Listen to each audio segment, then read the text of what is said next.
I'm turning on our sound so people can hear us.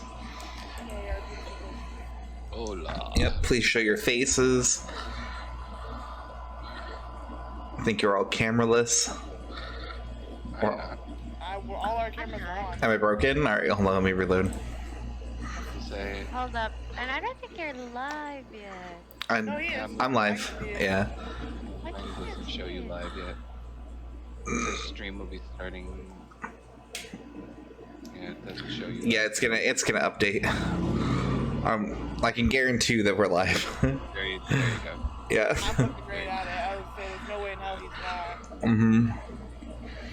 Okay, so last time we were all together, you guys had started off in the sewer after escaping the collapsing facility. Before taking an immediate rest, you thought it was best to examine the area and see if it was even safe to stop there, which, as it turned out, it was not. You continued your way through the tunnels. There was a little bit of combat when a few people fell asleep, which surprised even them during their watch. Oh, see, all your cameras just went down again. Maybe we should refresh? Hold on, don't do anything. I'm going to reconnect everyone.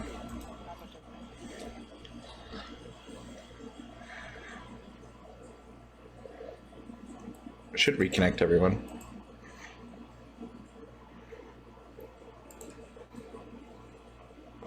There we go. Okay. So you had taken your rest before leaving, and to your surprise, there was no security, no relief efforts, nothing in the area as you emerged, and what was thought to be an endeavor of stealth ended up just simply being you guys walking out and driving away and returning home, which is a little concerning considering the news has been showing the opposite of what's going on.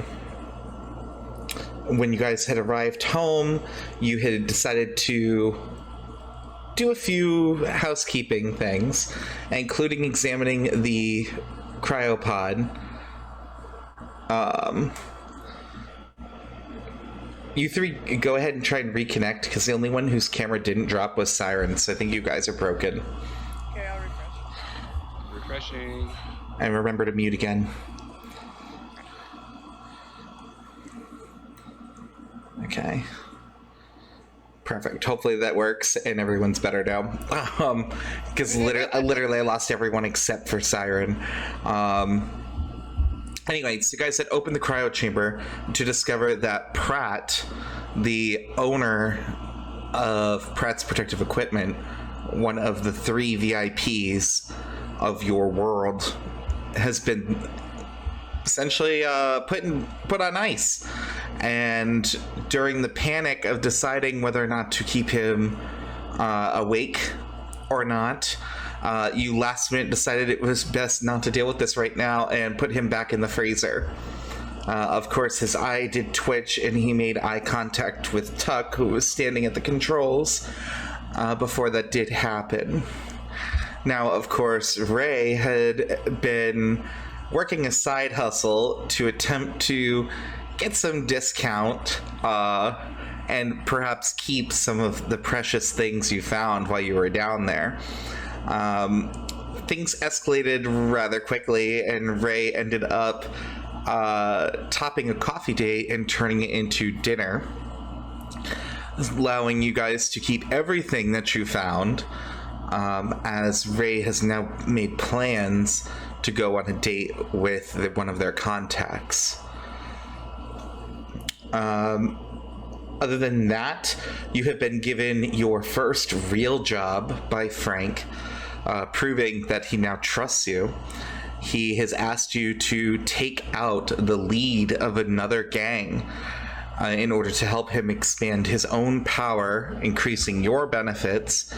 But of course, the one he has you going after is, of course, Jules Guys, who is another up-and-coming gang member, or gang boss, rather, who is incredibly ruthless, has multiple cybernetics, and has a right hand named Crane that basically nobody really knows anything about except for they're not to be messed with, and they're usually always with Julie when out in public. Other than that, it seems Crane is always at the base, which has led people to believe that possibly Crane is some kind of android or something to that effect. No one's quite sure. Is there anything else you guys want to add to the recap before we move on? This is your chance, to remind each other of stuff out of character. Huck has been working for the last 24 hours straight. I'm living on caffeine and Pop Tarts or Hot Pockets and getting the computer set. He probably is taking a nap at this point. Oh, didn't it also become public knowledge that both Zen and Mox are AIs? Yes, there was the great reveal, if we can call it that, where both Zen and Mox kind of just threw caution to the wind and started freely using their robotic abilities in front of the party. Zen in the form of being decapitated and having her wires ripped out, Mox in the form of having her wrist blow open and guns be revealed. Anything else you want to add to the recap before we begin?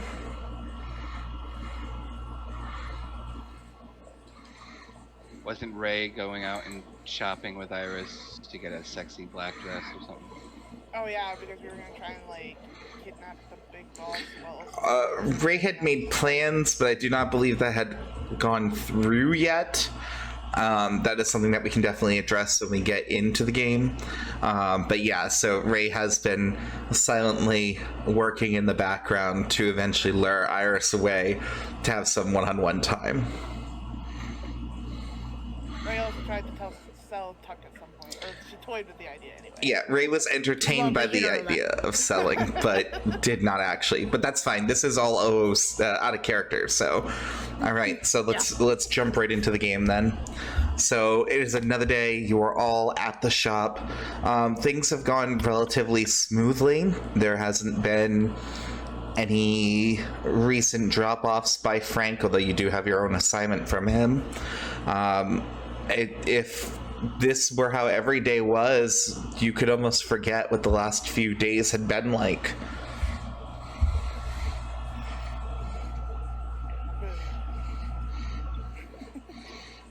At least it's quiet.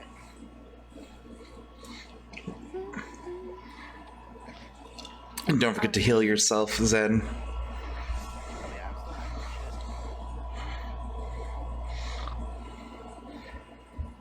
Iris just kind of looks at Tuck, who's asleep at the keyboard, with half a Hot Pocket smeared, holding his face up on his plate. That's pretty accurate. And she just looks at Mox and goes, is this normal? Well, some days are not. So this is on and off. You'll see.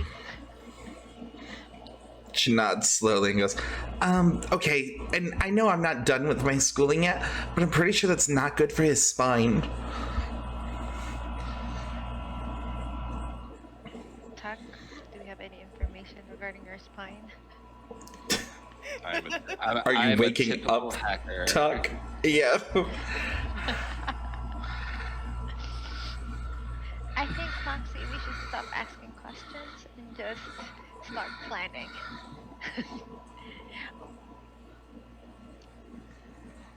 Have we decided what we're gonna do yet, you guys? I thought the plan was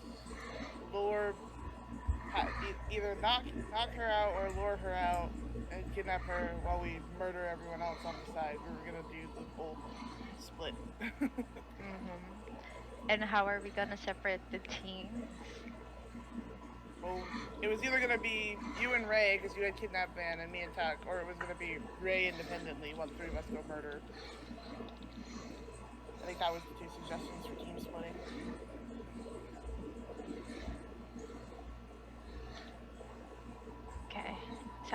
do you guys want to wait until we get more information from Tux's hacking, or what should we do for now? We need to find out. Well, he was trying to figure out if the second command was actually an AI, and if we could hack him and get him to do the dirty work while we just controlled him. Them? What?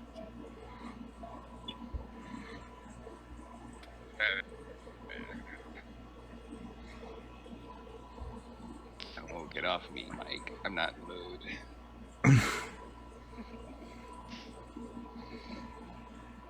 So Iris looks over you guys and goes, just to make sure I'm not part of the murder, or am I going with Ray? No, you're not part of this. Mm-mm. Mm-mm.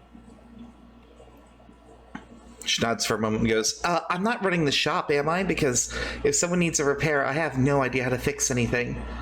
No, we'll probably close it while we do all this. I like poke tuck. Like, he's awake.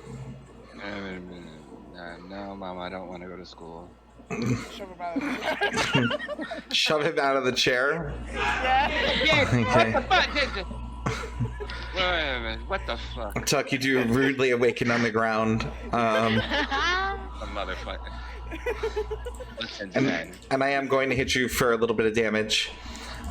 Just for like a superficial wound. So I already took 10 health from you from falling out the chair unconscious.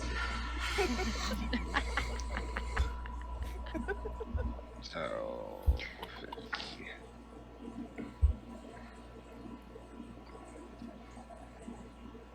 Iris just kind of leans over and goes, Tuck, did you learn anything? I think they want to know if you learned anything. Fucking waking me up like that. God damn it. You don't fuck with a hacker when they're doing their shit. You were What passed the out with your fuck? face in a hot pocket. Come on. I am still trying to make this fucking save and take my 10 points. I already did it. Yeah, you already took the 10 damage. I don't know. I've everything's set. This computer is probably one of the strongest computers within 60 blocks. So we're set. So I have not done anything yet. Where's the coffee? Do we have a coffee machine in here? Yeah, you would definitely have something like that set up. Alright, I'll go print out some coffee, I guess. All right. Once I have coffee, what is the plan, Mox? What do you want me to do? And I'll tell you if I can do it. I mean, if we can find more information regarding Jules Guys, that might be helpful in attacking them, or I guess where her group is gonna be at, if how many people is gonna be with her. All right. I mean, we so know that, but let's there are more start with specifics. dark web info on Julie's Guys. Dark web info. How are you going about that? You just casting a line out there saying anyone heard about them, or I'm going in as Wildstar, and I'm just going to peruse the boards. And so you're gonna lurk and hope you find something good. Go ahead and roll a plot die as we are searching. You can. I was gonna say you can add your hacking score to this since you are gonna be looking in the dark web. so that would be 18 plus 3. Okay. So, Tuck, as you were going around and looking for things, it seems Julie's Guys, with their, we'll say, notoriety, have made a few enemies along the way, and there are full schematics of her entire layout. It is as if somebody is just dying to watch her life fall apart.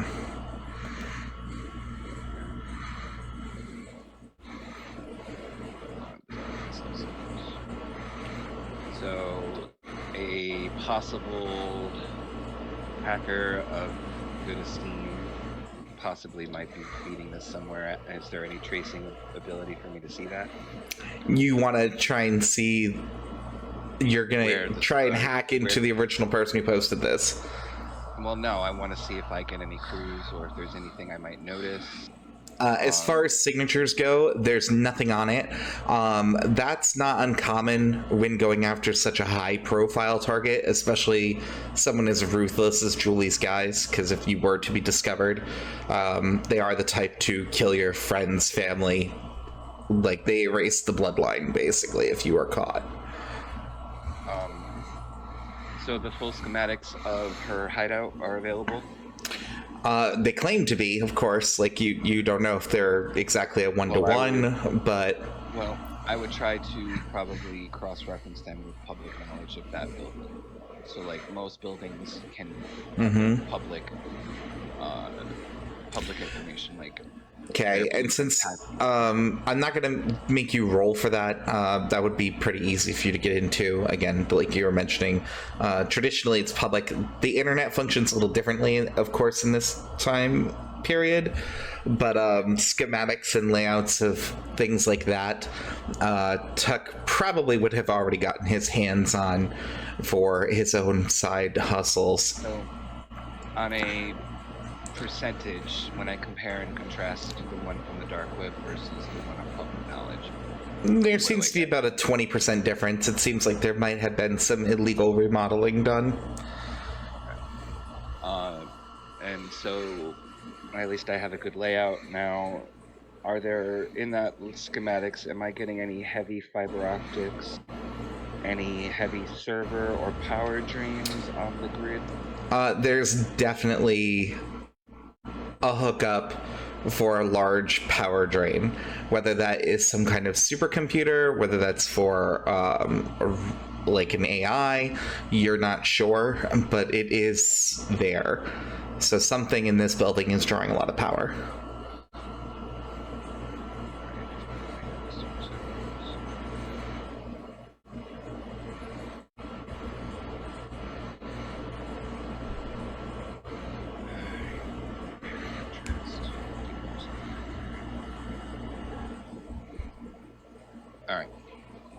With that info, I'll go and just deliver that and see what we're up to next. All right, so I did some digging and I cross-referenced public knowledge through some dark web knowledge. Some people definitely don't like Jules. There is quite a bit of information on the schematics of her building.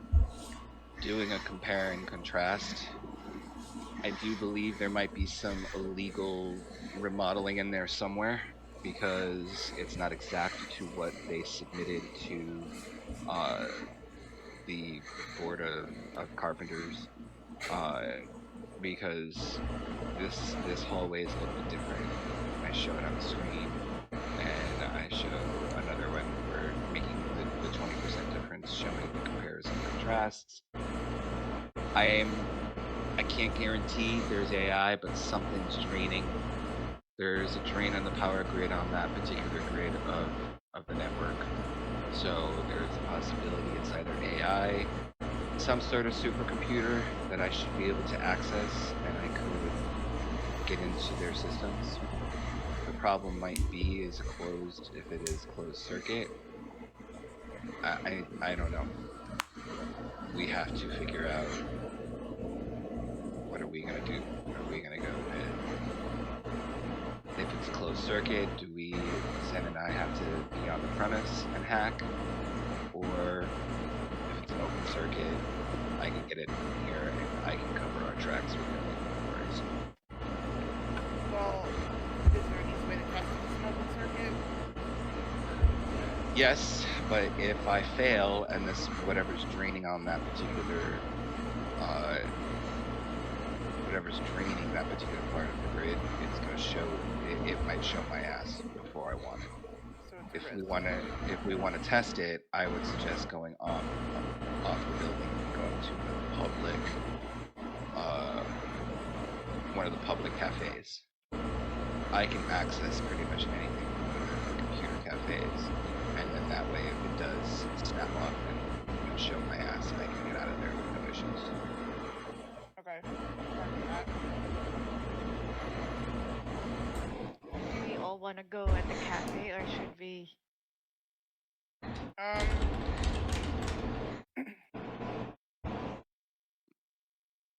Audio was off. What do you mean? Do you not hear anything? Wait, everyone's audio, or like it's just, or is everyone just quiet? I hear everyone. Hold on. Try to see. I heard everyone early. Okay. We should do. I have him turned up. I don't know why he would be that quiet. Daisy?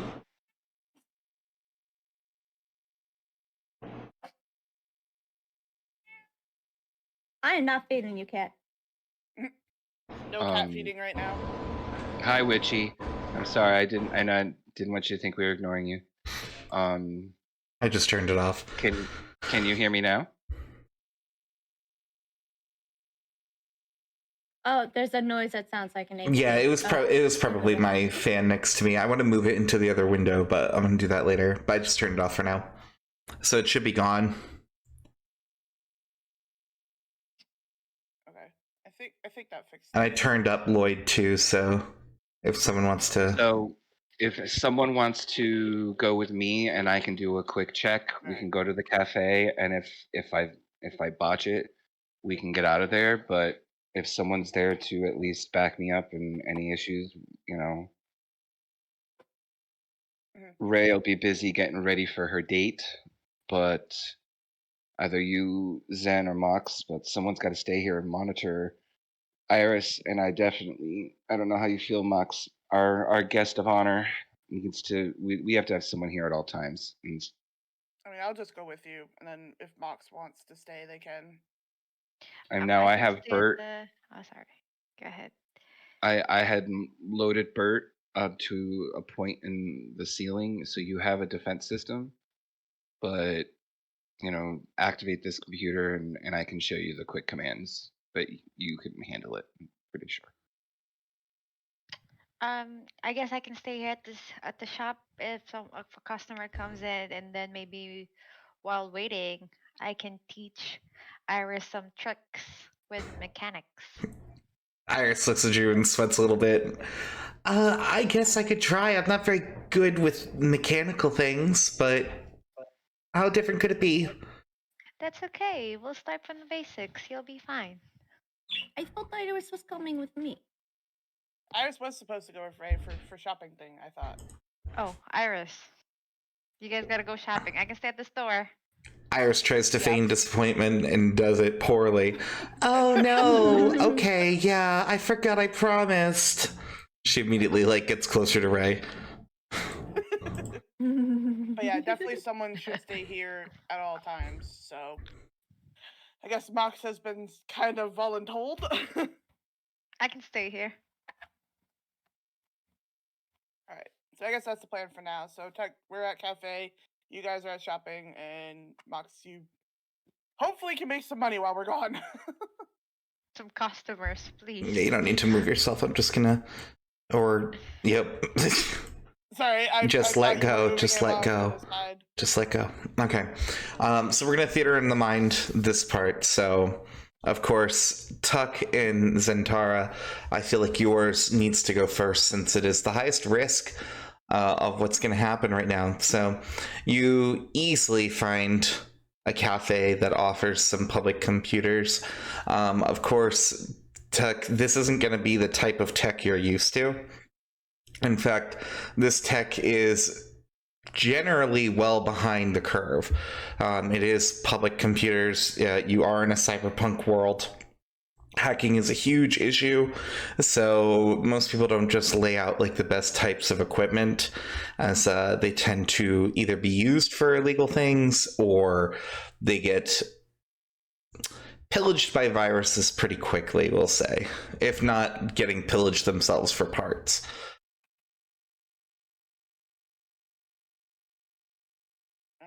So, can you utilize this? I just need to be able to see if they have an open or closed system. That's easy enough. We just ping back their IEP if it's and the IEP we have from dark web, and if it pings back, it will show that it's an open circuit and accessible through a server. And if it doesn't ping back, that means this particular IP address is no longer valid and they have a closed system. Okay. What would you like me to role play? You're gonna do a plot die. This is a plot thing. You can apply your hacking skill. You're gonna get a -2 because the tech I said already is like behind the times. Is my hacking ability applying to this? Yes. So I rolled an 18. And you get a +3, right? So you basically have a 19 after everything's said and done. You send out the ping. There is a reply, but it's not the reply you expected. Tuck, you can make another roll. Something is trying to access the computer that you're on currently. Okay. There is a little bit of a back and forth. You are able to prevent the cyber attack. I will tell you this candidly right now. It's not a permanent fix, so you're looking at leaving like sooner rather than later. Sand, we gotta go now. Okay, we're going. Okay. See you guys. And I shut the. But I'm assuming I just shut the computer down before, or. Essentially, but yeah. Is anything ever truly off is the question. Yes. True. So we'll cut over to Ray's scene. Ray, you have brought Iris to your house, and of course, as you disarm the security system, it does say, "Welcome home, Ray Peters."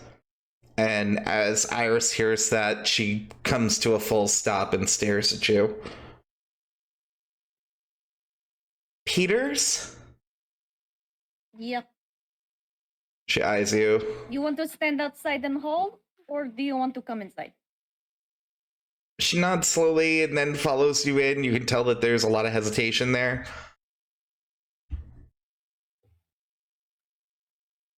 Don't feel that.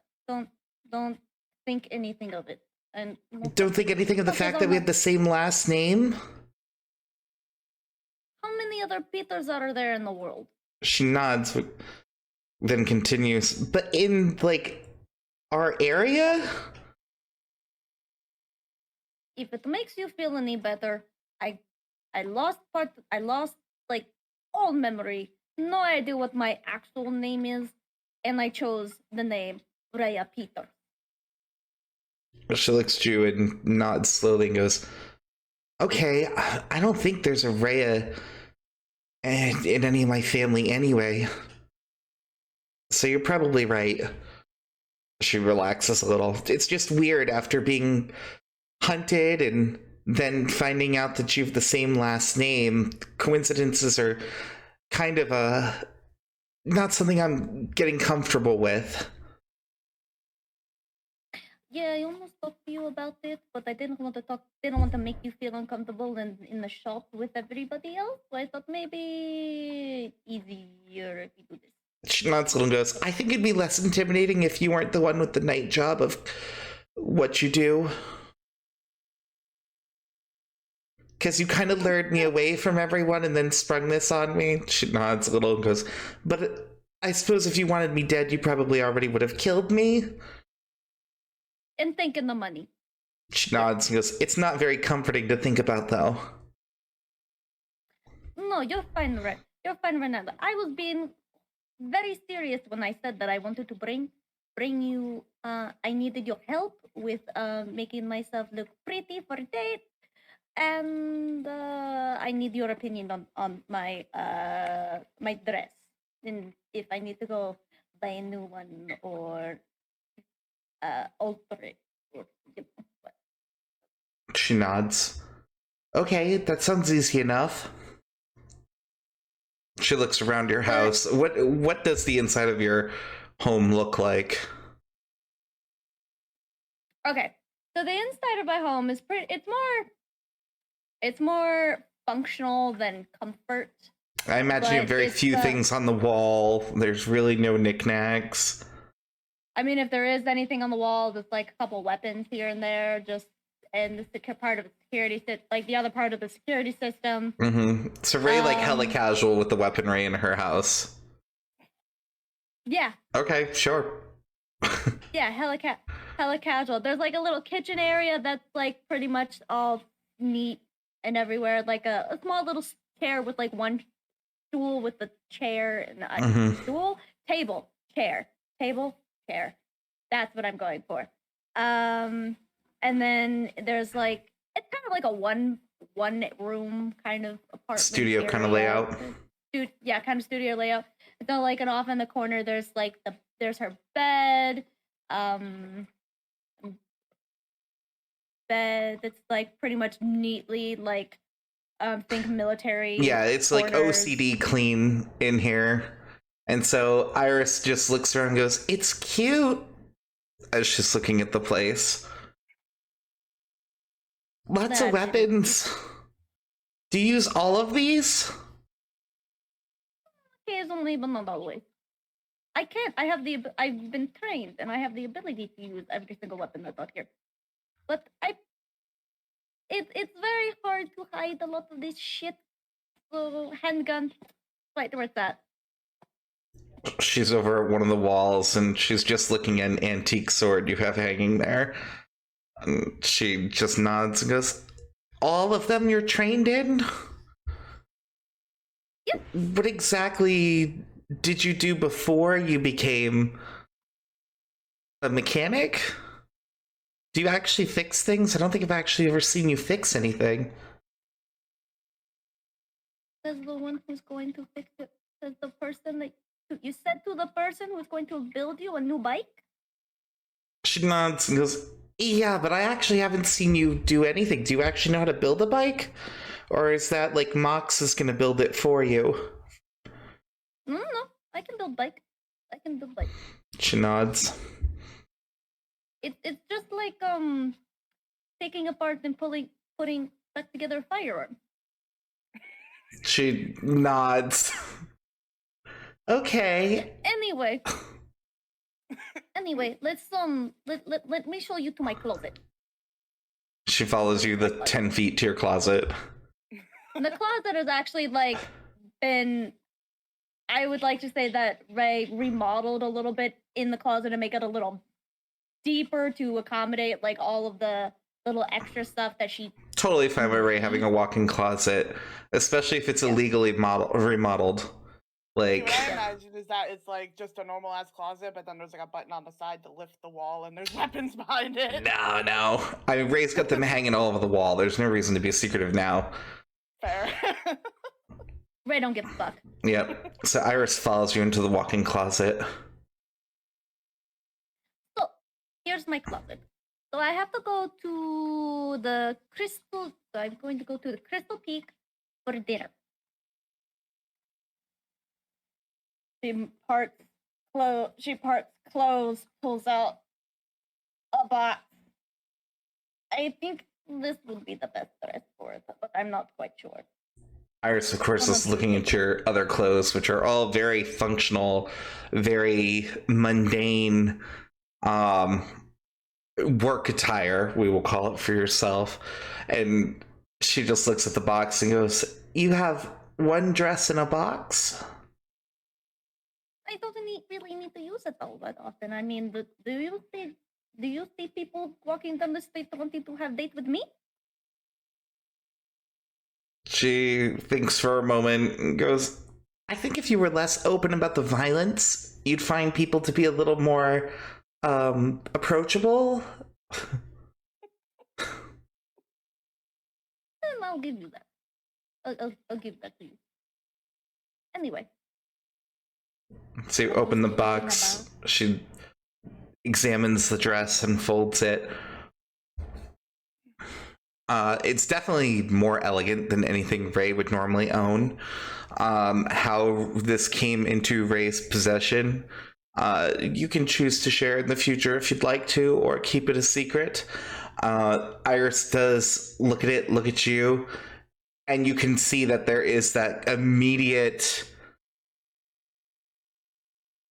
questioning glance of who bought this for you. Like, clearly this isn't your clothing.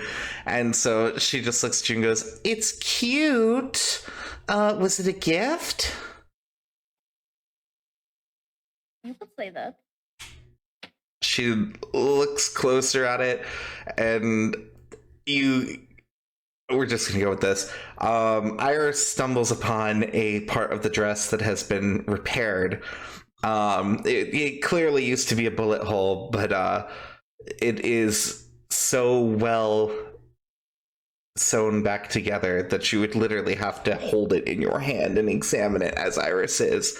And she nods and goes, "Oh, that's nice." And she puts it down in the box and goes, "Well, I mean, it is pretty, but I don't know if it's like 1% pretty." Do you think there's anything I could do to the dress to make it be more 1%? Or is this got to clear out bank account for entire new dress?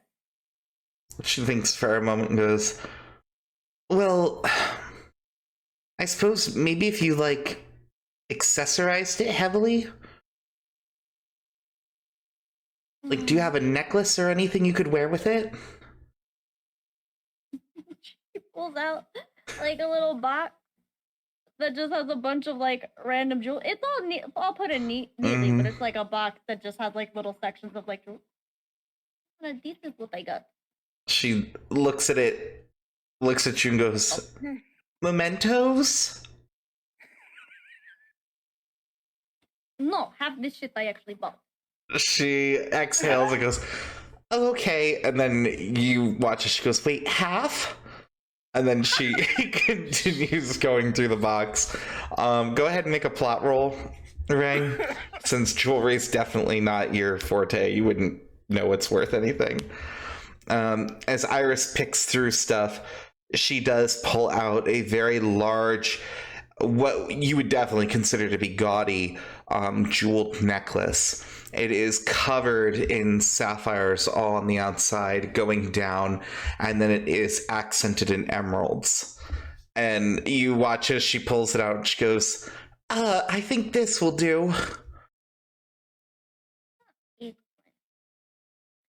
But so, you know how 1%ers aren't exactly like all keen about the whole cybernetic thing? She nods. And you know, my arm. She went right. I was thinking, I have some gloves. It pulls out just like, what are we going? Are we going for white gloves or no? We're going for black gloves. Pulls out like pair of white gloves. What do you think this? Do you think gloves would be the best to hide my cybernetics, or should I try different route? So after you put the gloves on, and she looks at the cybernetic arm, it's revealing the textural difference of your robotic arm underneath. And she thinks for a moment and goes, "Maybe if we pad it, like give it a lining inside, so it doesn't like form to your parts so much." She goes and grabs some tissue paper and begins stuffing your glove sleeve. When she's done with it, it doesn't look half bad. It definitely has a few imperfections on it, but for the most part, it looks much better and much more accurate to what a normal arm inside a glove should look like. And Iris just goes, "Maybe just don't bend your elbow too much." Okay. What else? So we got that. We got the dress, we got the jewelry, we got the gloves. Oh, shoes. She nods.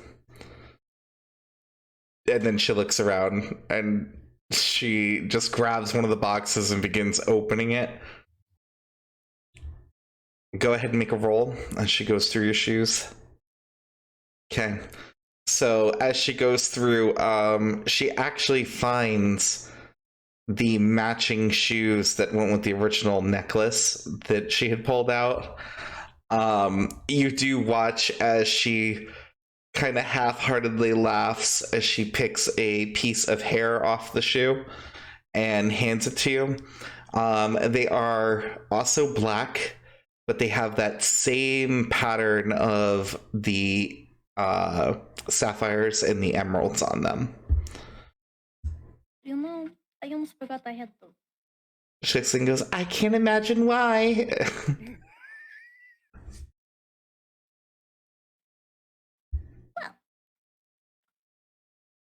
So what do you think? Do you think if I put this whole getup on that I'll look like I could pass to be in the 1% world?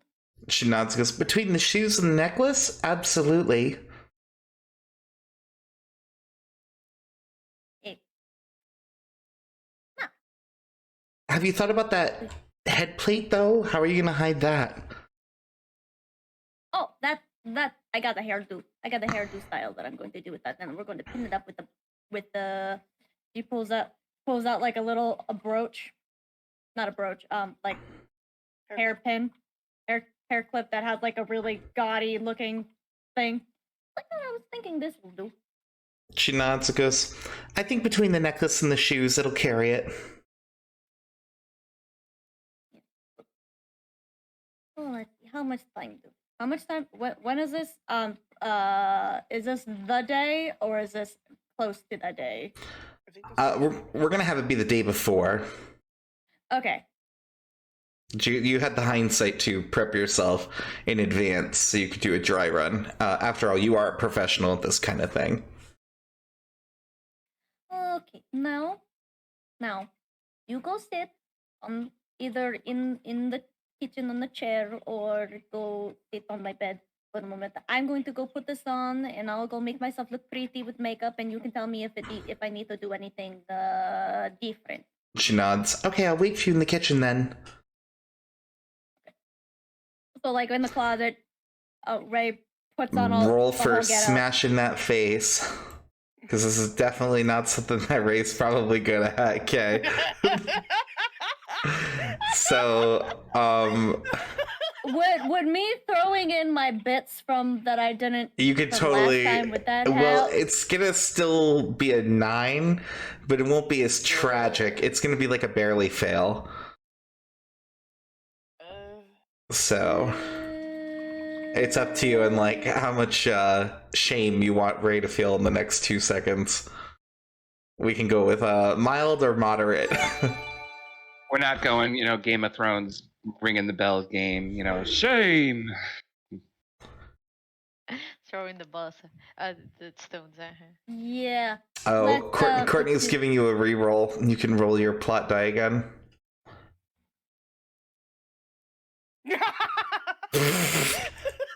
Seriously? Okay, I'm sorry. You're meant to smash your face in at that point. Do you want the 3 added to it, or do you want to come out with a 6 for makeup? Let's add the 3 at it. Let's add the 3. Add the 3. Okay, yep.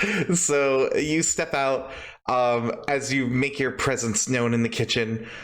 Iris spins around in the stool and she looks at you and she for a moment is like and then you see her like lean in and she squints and she's like, oh, yeah, there's a few things we could touch up. So she comes over and it's just minor things, like you have a slight smudge of lipstick going off the lip and little imperfections. Something isn't blended quite as much on one cheek as the other, and she just touches it up real quick and goes, perfect. I think you just need to maybe give it like 2 more minutes next time you're putting it all together and you should be good.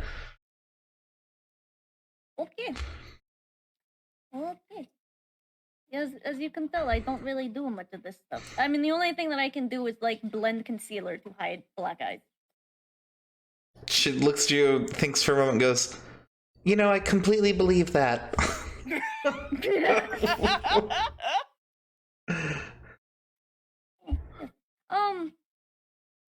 Is there anything you would like to do while we're out and about, or do you want to head back to She shakes her head. I've really got nothing I have right now or need to get done, so I think we could probably head back to the others and see what's going on. Oh, just one thing. Let's before as a thank you, Ray gives like a small little gives her a small little pocket knife that's like 2 inches. That's only like a 2-inch blade. She takes Thank you for it. your help. nods and goes, "Oh, thank you." And then she looks at it and goes, "Has it ever killed anyone?" No, it's brand new. She exhales and goes, "Oh, thank you very much," and puts it in her pocket. Okay, well, let's go back. Well, let me change first, and then we go back. I'm going to keep the makeup on because She nods. It looks good. So, Mox, we cut over to you. You've decided to open the shop and actually try and make some money, considering this is what you're all about. So, you do get a couple people who come in. And they have general repairs. You do have the parts. It's simple things, oil changes. What's really going to matter is time, because you are all by yourself. So, I'm going to let you go ahead and roll 10 plot dice. We're going to go up into your second failure. Okay. 10? 10 plot dice. This is to see how many customers you can bang out. Okay. Well, how many is that? 1, 2, That's 2. 4. Oop, okay, stop. Yeah, no. Yep. So, all right. You do get through the first 3 customers. It's a little bit of a slog with the third one. The fourth person who comes in, their vehicle is a wreck. And as you are examining it and you pop open the trunk, you see a body inside of it. And the gentleman goes, "Oh yeah, Frank says hi." Oh. Probably should have led with that. My bad.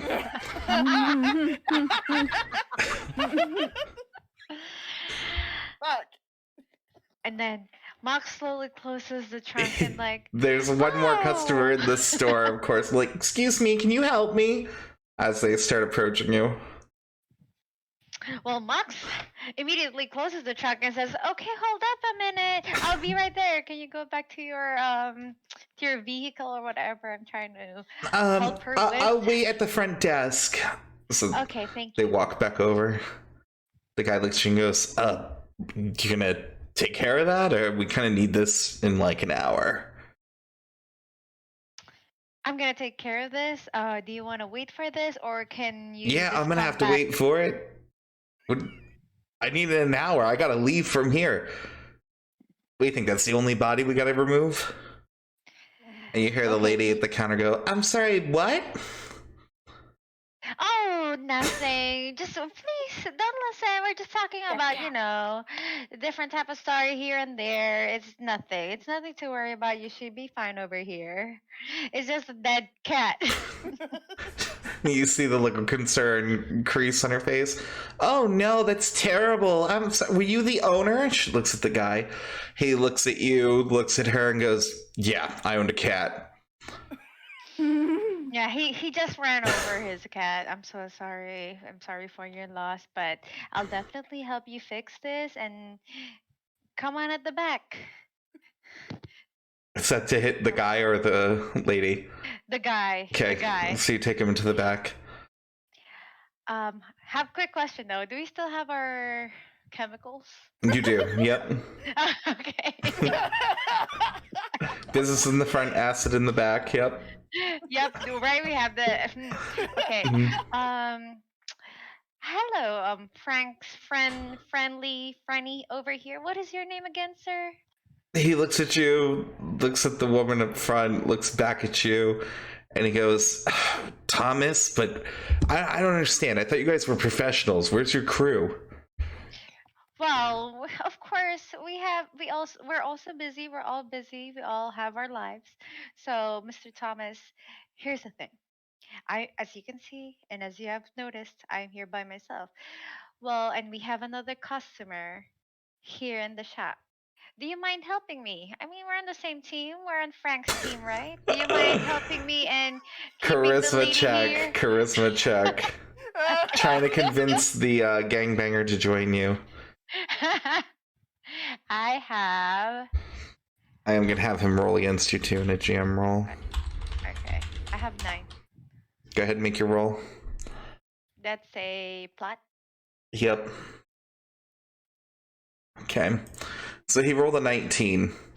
So he looks back at you and goes, "What? No, I'm not going to do this job for you. I have my own job to do. This is supposed to be my lunchtime." And he goes, "If you want me to take care of the lady, I'll take care of the lady." He goes up front and goes, "Hey, lady!" And she, of course, looks at him and he goes, "Get the fuck out!" And he pulls out his gun and fires just one past her head. Her whole coloring just fades and she just turns and runs out the door. Well, I guess. Thank you, Thomas. Now you have just scared a customer of mine. I appreciate it. He nods Definitely and not locks the coming back. front door and goes, "There, melt the body." All right. Okay, Thomas, calm down. We're all friendly here. Mox walks to the car, opens the trunks again. I mean, I'm an AI. I pulled the body out of the trunk and dragged the body all the way. No questions asked. I'm not even gonna ask who this body is. Not gonna look at it, not gonna check the pockets, nothing. Like, No, not yet. Well, I just want to make sure nobody sees or nobody comes in. yeah, nope, you're closed. With him sitting at the front holding a gun in his hand, doesn't seem like anyone really wants to try the door. Exactly. Oh, no. So I make sure I pull this body all the way at the back, close to our chemicals to melt our bodies. I try to check the body and see who it was. Okay, go ahead and make a plot roll. You're going to be searching for any kinds of ID. Or any information. I Okay. really need that incinerator. So as you check the pockets of the person, you do find an ID. The gentleman's name was Greg, and we'll just give him a generic last name. So his name will be Greg Long.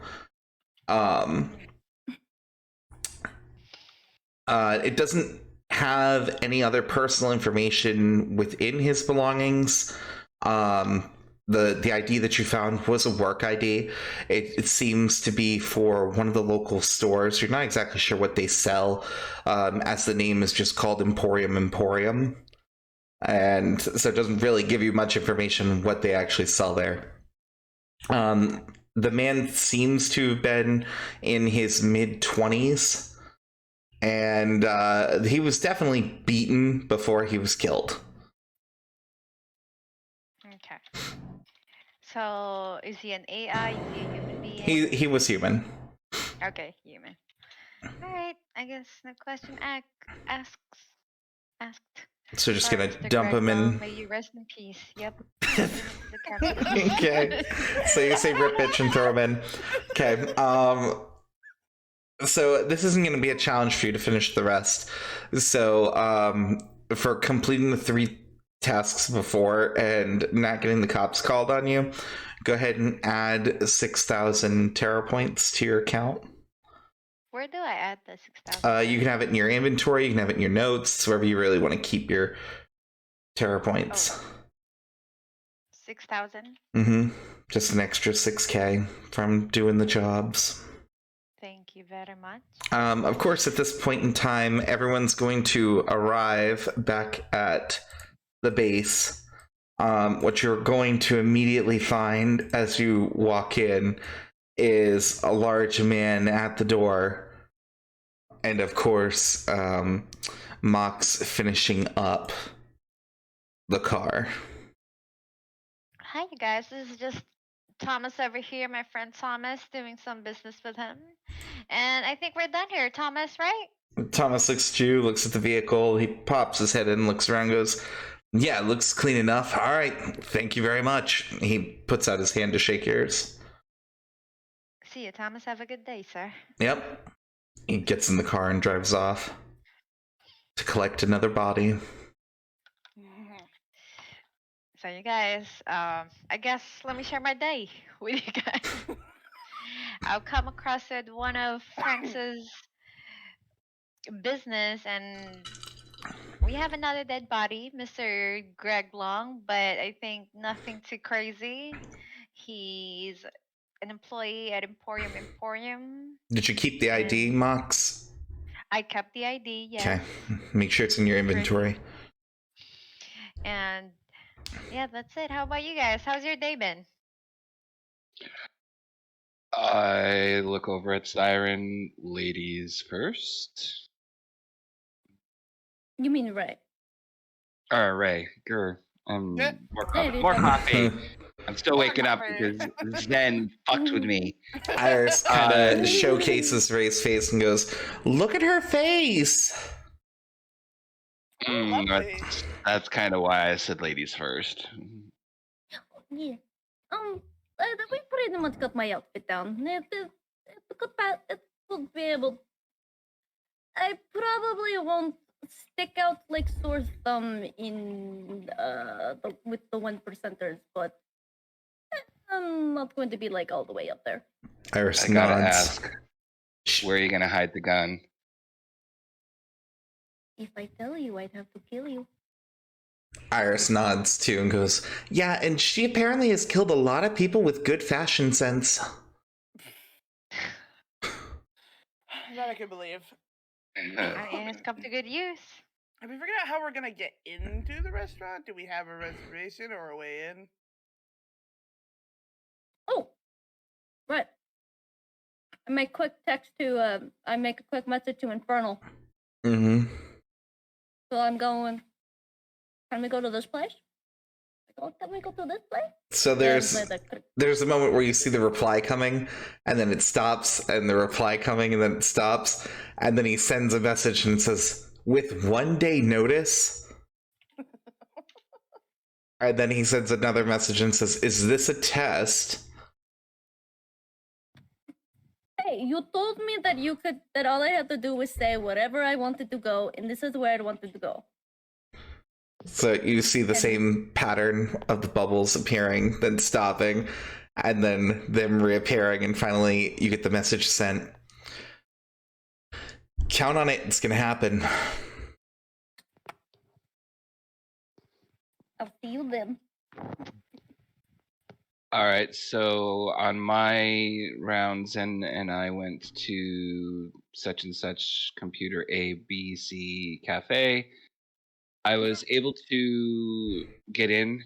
I got a ping back, but their system quickly tried to reverse hack me. And on that system I was on, I was sweating for a second. They made me work for it, but I think I hid my tracks. But it does look like I'll be able to access it once I get on the computer and in the VR. Just gotta be careful with the reverse hacks. This system won't get reversed hack compared to that. This system, I'm not kidding. This system with that computer, Mox got my skills, the VR. We have one of the best systems probably within 60 blocks.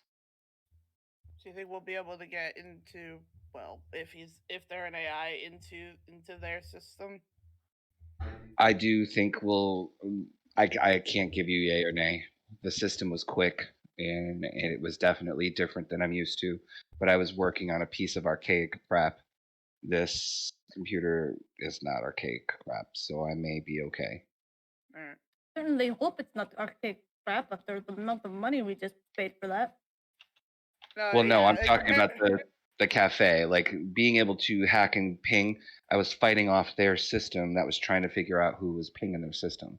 Yeah, And they were, and I'm pretty sure the computer he was using was at least 5 years old, if not older. yeah, I'm thinking more like 10. So I think I'm good on my end. And did we decide if Zen or Mox was going in with me to be my eyes in the back of my head while I'm trying to? Oh no! Originally, that you and me were gonna be together anyway. It was whether Mox was coming with us or going with Ray. Okay, so you'll be with me and acting as backup. And Zen, I say this with love in my heart. You get in my way, I kick you in the face. What? Me getting away? Come on now. Stop being mom. This is where I'm good at. You know exactly what I'm talking about. So take a breath. We'll do fine. Just make sure no one sneaks up behind me. Fine. What do you think, Ray? Do you want me? I know you guys are gonna be going on a date. Is your date already agreed? Well, I'm trying to figure out if you came with me where, like, I don't think She was kidnapped van driver. Yeah, but who wants to kid? What was she going to do? Sit in the parking lot the whole fucking time? Wait, With in the van that surrounded by 1% vehicles? It's going to stick out. It's going to stick out like nail that you want to hit on over the head. Can we dress Hit it with up him. as a limo or something? Iris slowly raises her hand. I have a thought. Yes. What if you just kind of drive around the district, and then Ray, when you're about to make your move, then call Mox to pull up? It's not a bad idea. Then it would seem like she's like a delivery for food or something. Or Ah, produce yes, or that whatever. would be good. We'll make magnets stick on side of the road. Stick on side. Remove magnet when we leave. Yes. Yes. That's an excellent Sure, I idea. don't mind. And I can print up or laser print some sort of food delivery service on the side of the van, and that'll add to it if need be. We'd find a high tier one because there's no way they'd get nothing but fresh at a fancy 1% place like that. That's easy enough. I find that, and I can just duplicate it, and we can laser print it and then paint over it after. Okay. All right. Well, that sounds like a good plan. Thank you, Iron. Good idea. She nods, of course.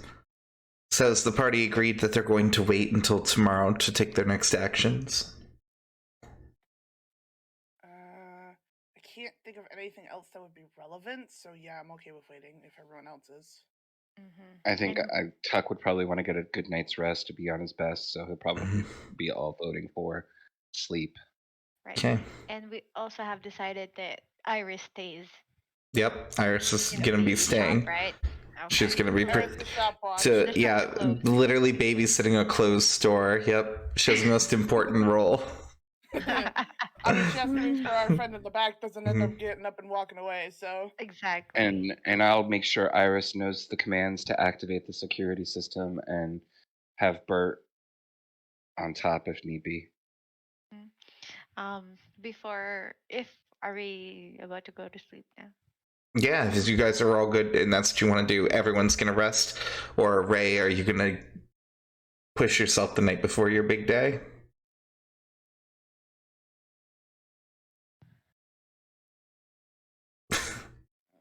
I'm not in the dice beside this. Okay.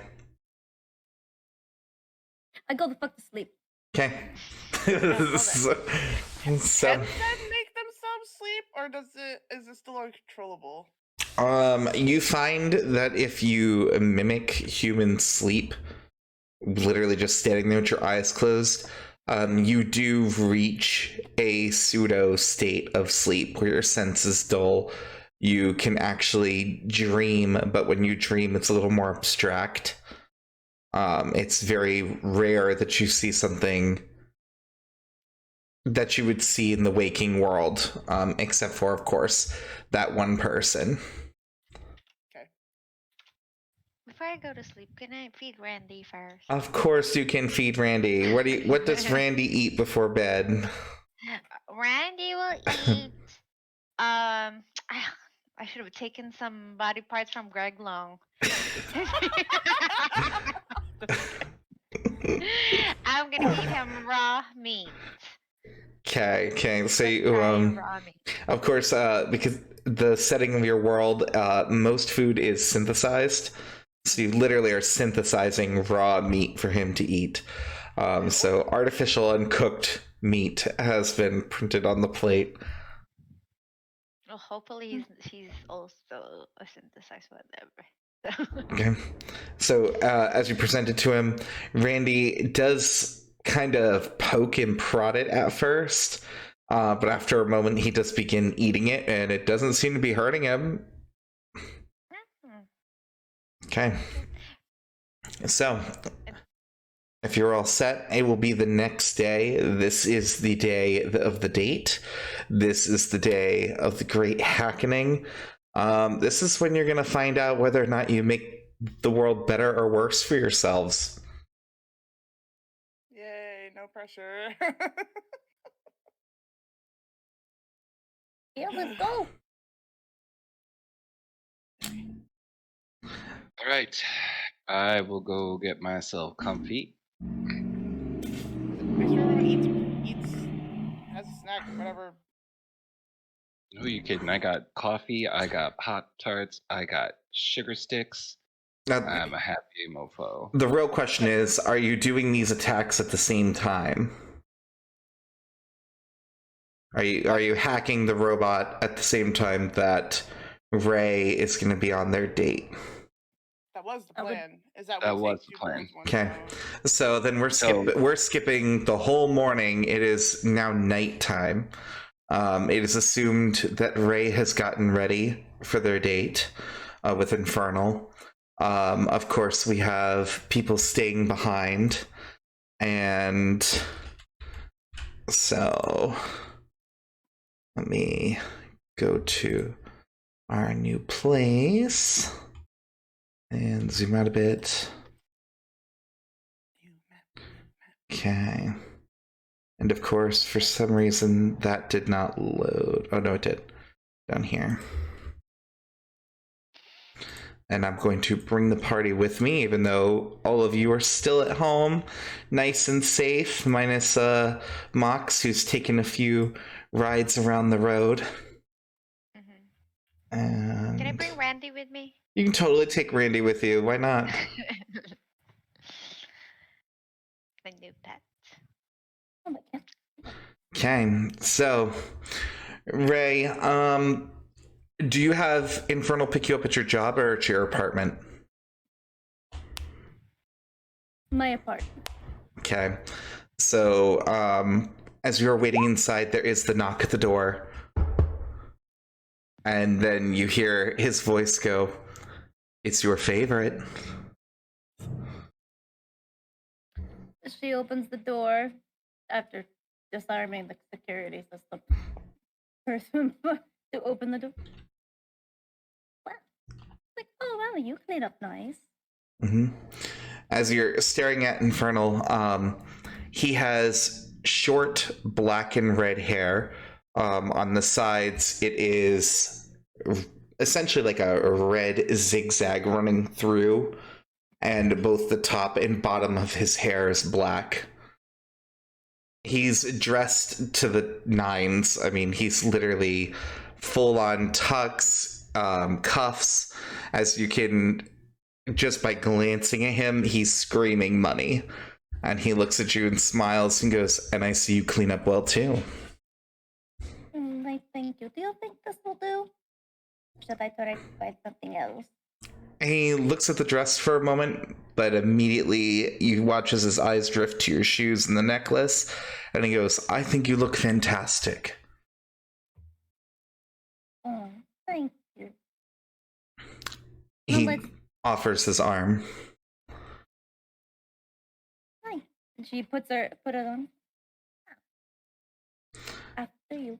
You make your way outside together. He brings you to the car. You can see that he's hired a driver. It's not necessarily a limo. It is a nice vehicle, though. You're not sure of the exact name or model of it, but you do know that this car has the capabilities of actually flying if needed, which is crossing the line between legal modifications. You're not sure if he's qualified to have such a thing on his vehicle or not, but it does further express his wealth.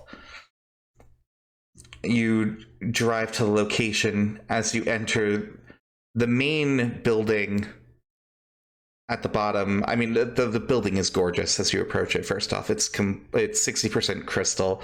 It is made of all kinds of natural stones, things that are normally very rare to see in Terra City, where most things are mass-produced, manufactured module.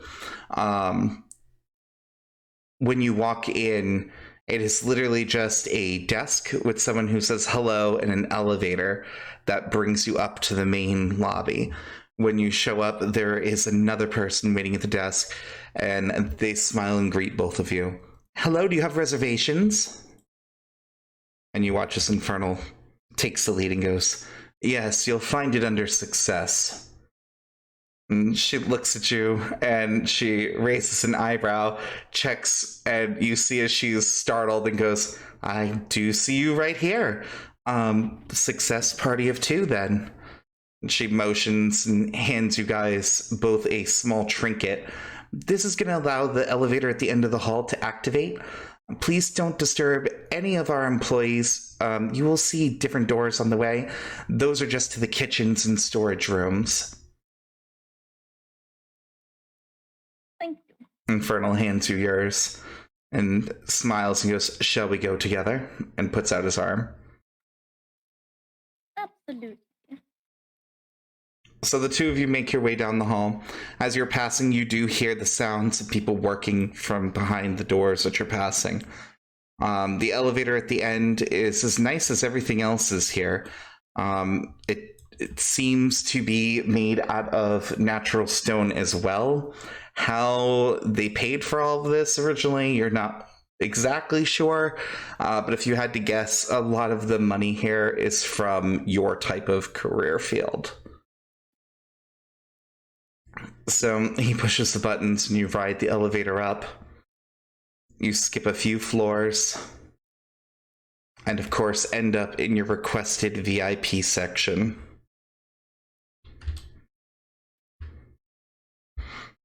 He looks and you are addressed immediately by a guy who's just standing by the elevator and goes, "Hello, can I see your reservation, please?"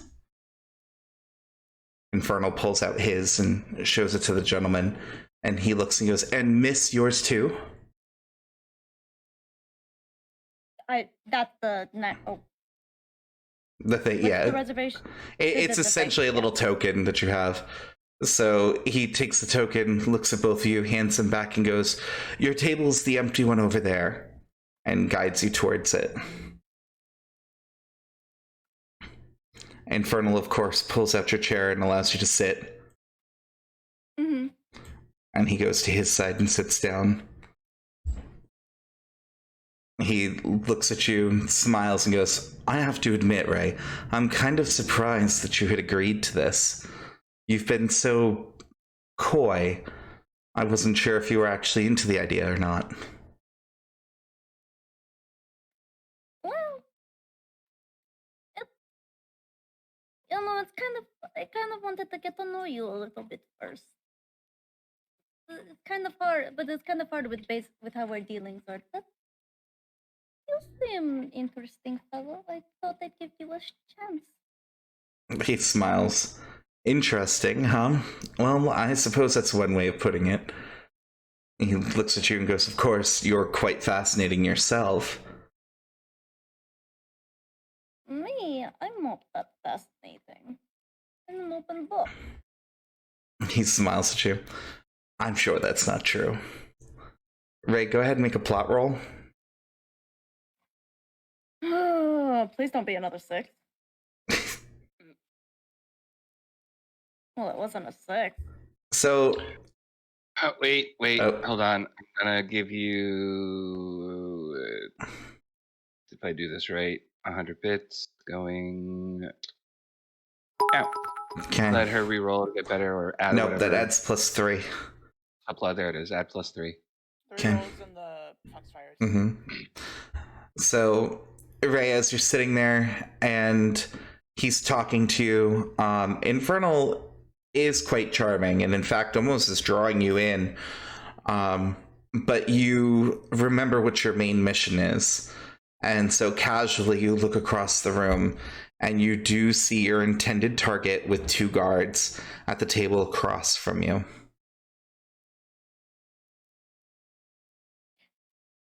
Am I, from my vantage, well, I don't know, the vantage point or just the skill and the ability that I have, that I would be looking at them. Can I assess the guards that are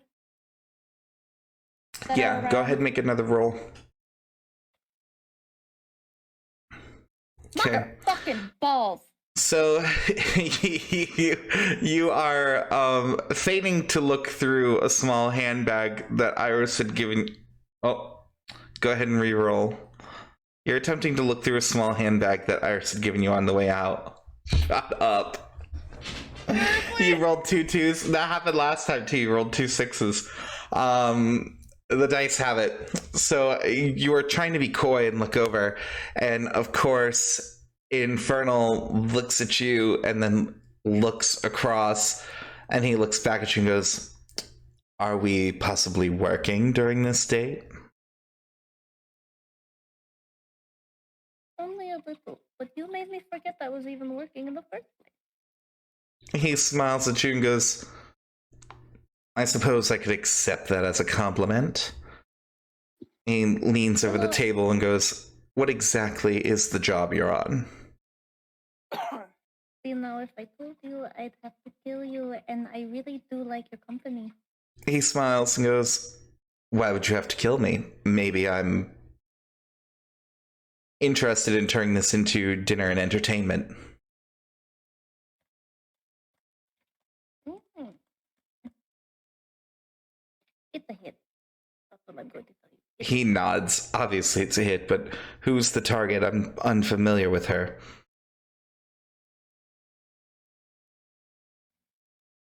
Do you send him the contract? Can I send him, what can I send him?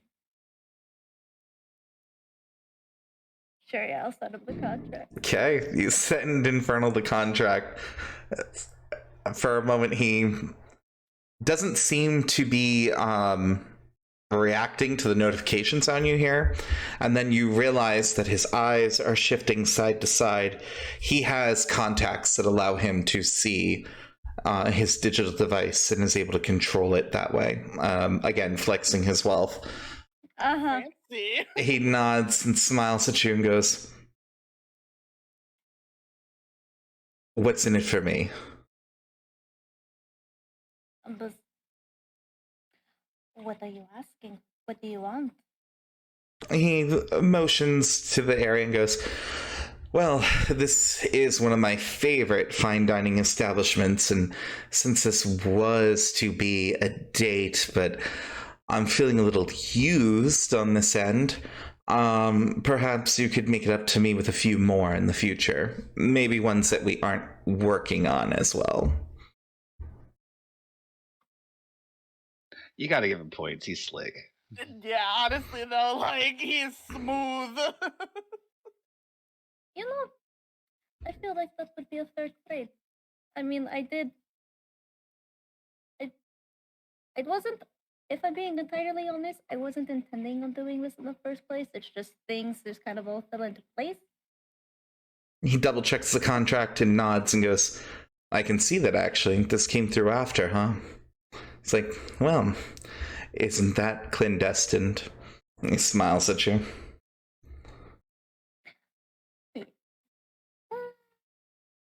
I shall. How about next time you pick the date, you pick the time, and I'll be wherever you would need me to be to either pick me up or show up. He thinks for a moment and goes, 2 guaranteed dates, and you have a deal."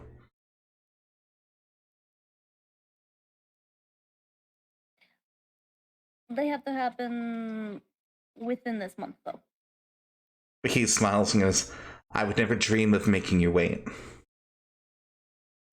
There we go. You have a deal. He smiles and goes, "So, what method of, or I should say delivery of death are we going with? Have you decided poison? Are you intending on just shooting up the place? Because that's, of course, gonna require a little more work on my part." You think I'm going to be that stupid to accept a date with you to this place and jeopardize your position here? He looks at you and By pulling smiles out the gun? and goes, "I just wasn't sure if you'd spoken to old friends of mine or current friends of mine." I'm only using our friendship. Our relationship is what I'm basing everything on. You can see a look of surprise on his face and goes, "You actually didn't look me up at all before accepting?" No, work history. He Work smiles history. So, Well, now Ray, you you're got me gonna interested. earn yourself 2 rapport with Infernal. Friendship. Not only did you obviously give him the date he wanted, but you have definitely caught his interest. And We of love course, as friendship. you know, trust is rare in your line of work. Mm. Nice. Nice. I'm going to put his entire name on here, Infernal 8 track. There we go. So he smiles and goes, "What exactly is the plan then?" The plan. The plan. Siren didn't get to this part of the plan. It was supposed to be drug her asleep and kidnap her. Oh, yeah. I'm going to slip something into her drink. I'm going to slip something into her drink and make it go night night, or make her feel very woozy and have to go out the back. And then I will take care of those 2 fuckers. And then take care of those 2 fuckers, and then I will grab her and throw her into a kidnap van. He looks at you and nods and goes, "And you're gonna do what with all the civilians?" Well, this isn't going to happen in front of civilians. I'm going to try to do this in the back alley. Not back alley, but in not in where prying guys are. If not, then maybe I might have to start killing civilians. I haven't decided that part yet. He nods and goes, "Well, if you need my assistance, let me know. If not, I'll just sit back and watch you work then." Now I'm going to take this opportunity to use the powder room. He smiles. Of course. This is what I'm making my move. So I'm going to go. Where would be the powder? It would be back on the first floor that you'd come to. So everything here is focused on the client. There isn't a lot of... All right, let me put it this way. Everything is so separated in this building. Even the chefs are taking the elevator to bring the food to customers. So literally the only thing in this area are VIPs dining. That's it. Of course. Yeah. You are like high above most buildings in Terrace City. You are, I mean, it's literally as ritzy as it gets. Can I coyly walk past through like I'm guessing this is mostly made of window, like see out the crystal, yep, you can see through most of the building. I'm going to have her go towards and look outside like I'm enjoying the view, kind of.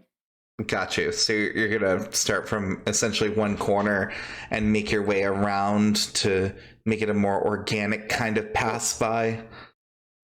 Yes. Okay. Yes. All right. Yes. So just roll to be inconspicuous. Don't fuck me, dice. Oh, thank you. Okay. So Ray, you're thinking at first you're going to have to feign the awe of staring outside and being captivated by the view. It's gorgeous here. You've never seen Terrace City in such a way. When you're down in the streets, it's dark, it's dirty, it's gritty. But from up here, all you can see are the lights that are speckled throughout the city. It is completely beautiful, and you are just in this large glowing obelisk in this dark world looking down at everything sprinkled below you. It makes for a very convincing, you're just touring around looking.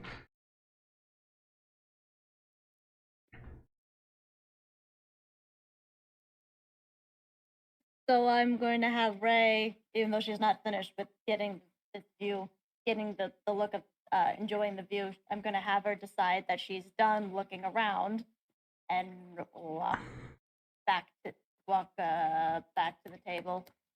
Okay, so you're gonna just cut directly through, which passes you right behind your Bye-bye. target. Okay, so of course you nonchalantly start walking by. And since you did roll an 18 before, you haven't really drawn any attention. You clearly looked like you were stargazing and gawking out the window. So as you are behind your target, no red flags are being raised.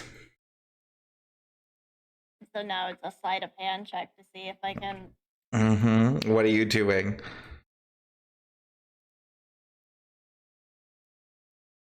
I'm going to trip out of my shoe. Trip out of your shoe. Yes. And Like the shoe. yeah, I got you. And what's gonna happen? I'm going to slip out of my shoe, and as I'm like careening forward, kind of I'll be like to the side, like I'll like careen forward like to the side of their table. Mm-hmm. And then as I like brace my hand on the side of the table, that's in that moment is when it will the slippy. You're gonna try and slip something in as you're bringing your hand to the table. Essentially, you're gonna try and like. Are you throwing a pill? Is it a powder? What are you tossing? I'm gonna say it's like a powder. Okay. So, go ahead and make your roll as you trip, and try to. I'm rolling. I'm adding to that 200 so she doesn't miss. Wait. Okay, but you can only do one per roll though, so you can add a +3 to this roll. But it says here on 200 can make it so the party can't miss or the enemies can't miss for 1 round. That's combat though. That's combat, but you can use it for the +3. Yeah. Do you want to bank it for a combat round, or do you want to? No, give it to her. Actually. Well, no, give it to her. Give her because I gave 200. So can I have bank 100? You can bank one of the hundreds for +3 later. And then give her the extra 3. The extra 3 just to cover her butt. Okay, so Ray, you trip out of your shoe as you spin and almost twist your ankle, and you fall into the table. Julie is taken aback and throws her arms out, gets out of the way reflexively, as you can see as she like knuckles up her fists, and one of her gang members actually mid-braces your fall as you are falling forward. You toss the powder in. Nobody really seems to notice, as most of their eyes are on you and whether or not you're a threat. Once the powder goes into the dish, it almost immediately dissolves in. The guy looks to you and goes, "Are you okay?" And you can watch as Julie unclenches a little bit, still eyeing you. Yes, I'm so sorry. I'm so sorry. I did not mean to disturb you. Please excuse me and pardon my interruption. Julie looks at you and goes, "What did you trip over?" It's kind of embarrassing to say, but I slipped out of my shoe. She looks at you, looks around and goes, "You're not used to wearing heels?" No, I'm more of a flat kind of girl. Go ahead and make a charisma check. Convincing this posh 1%er society. So My bank. Oh no, that's not going to really it's help. a one. You. Yeah. So she looks at you, eyes you for a moment, and then the guy across that's looking at you as well goes, "Hey, Jules, isn't that Ray?" And you see her raise an eyebrow. She looks back at you, kind of more thoroughly examines you, and then immediately pulls up her fists.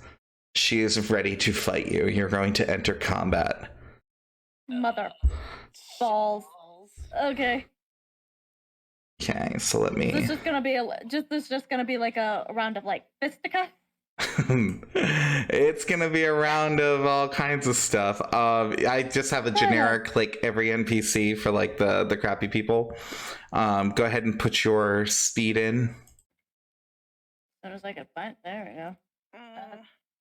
Number, that's the wrong. I don't want to open the folder. I want this. But the character sheet. I am. What is it? What am I looking for again? Your agility. Agility. Gamer says, "Kick her butt." That's what he says. What's your agility, right? I don't know. 11. My agility is Okay. 11. Got you. And let me pull up these other guys who I have that I just made earlier. Delish, because we're getting higher tiers. Okay, he is a delicious 15. Dude with the knife.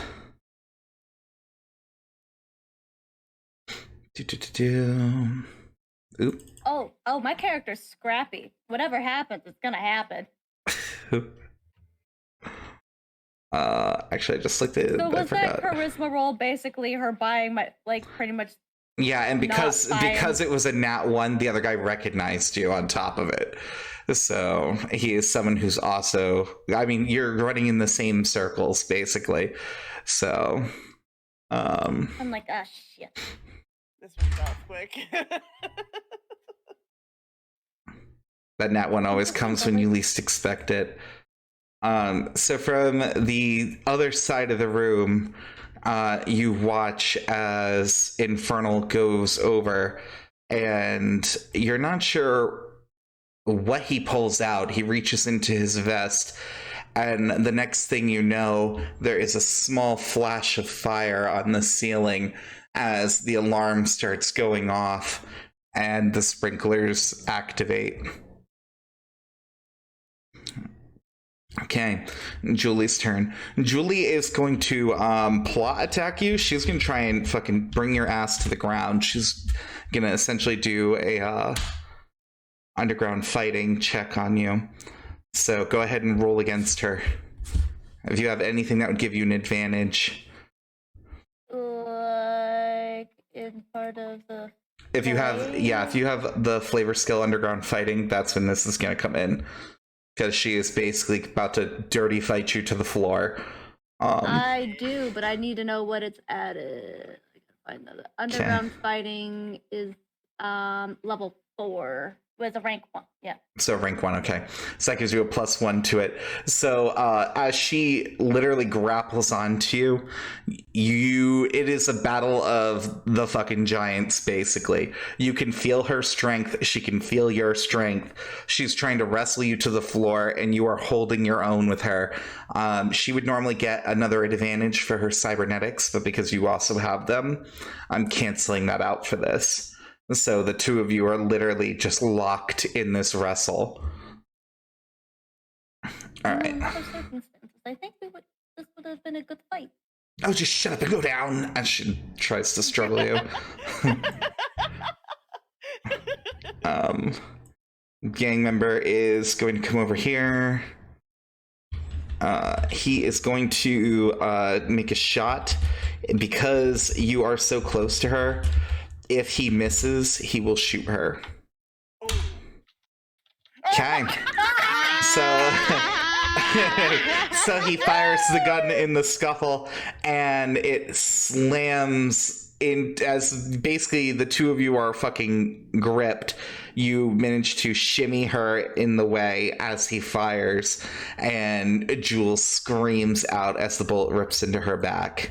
Guy with the knife, not so much of an issue. He's just going in and he's stabbing. So, all right. What is your defense? 16. Okay, all right. You're going to take 100 damage from the stab. These guys are armed to the teeth. They are not your normal And Ray, I'm going to let you make a plot roll because you are kind of like half cybernetic. If you pass, okay. So even though he hit you hard, you're lucky because he stabbed you in your cybernetic arm. With him literally in your arm stabbing you, you have the ability to just glance. His blade is serrated. If he hits you in a fleshy part, you will begin to bleed. Okay. Ray, it is your turn. Okay, so I'm grappled with her. Yep. And I'm so you can try and win the grapple. Essentially, I will let you do that as a free action if you win the grapple. Yeah, let's try to win the grapple. So another plot. Is that an attack or plot? It's a plot die. No! I do not win the grapple. I did not win the grapple. Okay, so the two of you are interlocked. You are fighting each other. People are screaming. They are beginning to move towards the exits. So I'm just going to move a few of them real quick. All right.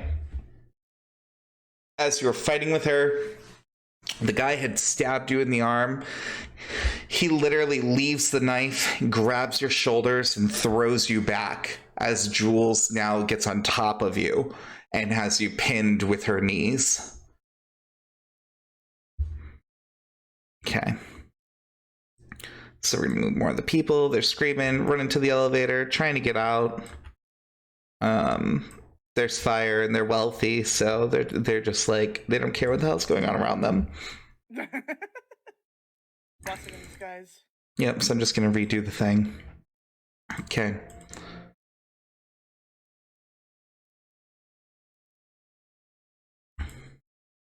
Alright. So Infernal starts approaching, but he is too far away to do anything helpful. Jules has you pinned to the ground. She's just gonna punch you in the face. Okay. What is your defense? 16. Okay. Go ahead and take 80 damage.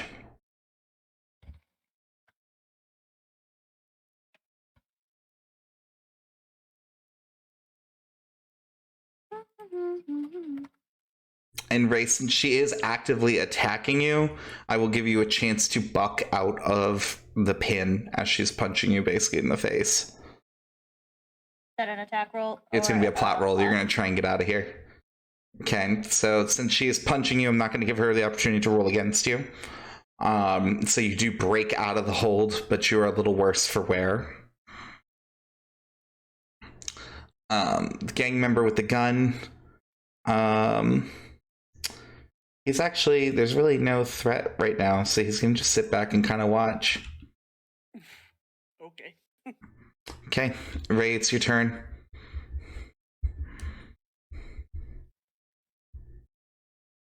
So position wise, I'm on the ground. Like I'm With the grapple success, you got up. You're no longer, you don't have to like get out of being prone or anything in between. That was to try and get away as she was punching you, so. okay. Can I from like there's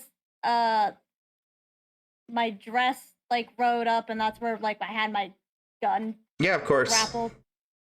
And I pull out my gun and actually shoot. Who am I gonna shoot? Who would be it? And can I shoot Julie? You can, and I actually forgot to mention this earlier. Since you guys powered up, you have a new personality skill underneath your magical form. So if you go to your D100 under the personality, you'll see you have a new ability there, just as like a heads up. I forgot to mention that earlier, but which would have super helped you earlier, right? So I apologize, I forgot to mention that. The +1 defense from underground fighting. Is that it, or something different? Look at the mystical form at the top, the one where you're a magical being, that very first one. You might have to expand it. Hold on, it's under it's under your personality skills, not your flavor. When Yeah, you have a bounty. Yeah. So I was like, forgot that. My bad. So what I will do instead is I will heal you for 100 health. because one of those grapples you should have won. So, because that was my mistake, you can recover 100 hit points. Which puts you in a slightly better spot. So when fighting the main target. Yeah, so when you grappled with Jules, you should have had an advantage on top of that. Because she's the main target. Okay. Yeah, I'm still gonna shoot her. Okay, shoot. Roll to shoot Jules. Yeah. Okay, so of course there is a look of fear in her eyes as you pull out your gun and fire into her. She is going to take some damage. What's your strength? 16. 16. All right. Okay, so the bullet rips into her. Oh, she was shot earlier too. Let me not forget that. Her own guard too. Yeah. Can I say you're fired? Yes. So she's starting to look rough. Not quite as rough as you are, but like not far behind. Are you moving? Yeah. I'll move. I'll just move over here. Give myself a better angle. Okay, so running away from Infernal. Well, I'm kind of being blocked by guards, by the guards, so that's like the only place that I can go. But yes. So they don't prevent you from moving next to them. The only time that you'll have an issue is if two enemies are lined up. Then I have like a barrier, but you can walk around. So there's no encumbering of like your movement. They're not going to get an attack of opportunity or anything like that. That doesn't exist. I'm so used to D&D. That's why I was like, I wanted to explain because it's like I know you have D&D brain. Oh, in that case, I'll move over here. Yeah. So basically, you juke around the guy and go in the space behind him. Okay. Carrying some of the civilians in the process. So it is the knife dude's turn. He is going to stabby stab with his little hand because that's what he does. Mm-hmm. Okay. All right.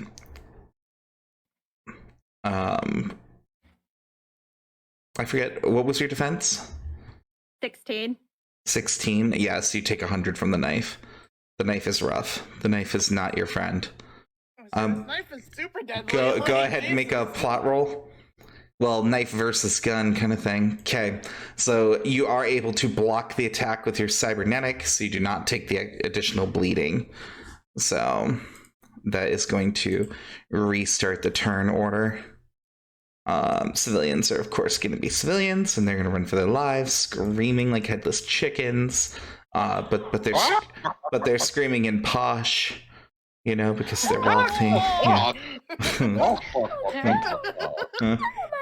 Screams in 1%. I do declare, like. I do declare. Oh my goodness! Oh my goodness! Okay. Oh, that's riffraff. All right. So now it is Infernal's turn. 6. Okay. So, as Infernal approaches, he reaches into his pocket and he pulls out what looks kind of like I'll be real with you, it's gonna kind of look like a blow dart. And he literally looks right at you and blows into it. Are you gonna try and dodge? Or are you gonna let whatever he's doing hit you? At this point, I think I'm just gonna let him do whatever's going on. Okay, so you feel the prick of the injection, and then something filing out from the dart into you. You're going to recover 200 health. So if that brings you to your max, just be at max. He's injected you with nanites that are currently restoring you. He likes you. Yeah, that was the last, like, is he an ally or is he an enemy kind of thing, where it's like, choose your choice. Do you stand there and take it or do you dodge? All right. It's Julie's turn. She's going to try and grapple you again. Dick. Okay, go ahead and roll against her. Okay. So you succeed in protecting yourself from the grapple. It's the gang guy with the gun. He doesn't need to move. He is going to fire at Infernal. Okay. So he's going to shoot Infernal. Not our buddy. Well, Ray's buddy. And what's Not his my tech date. power?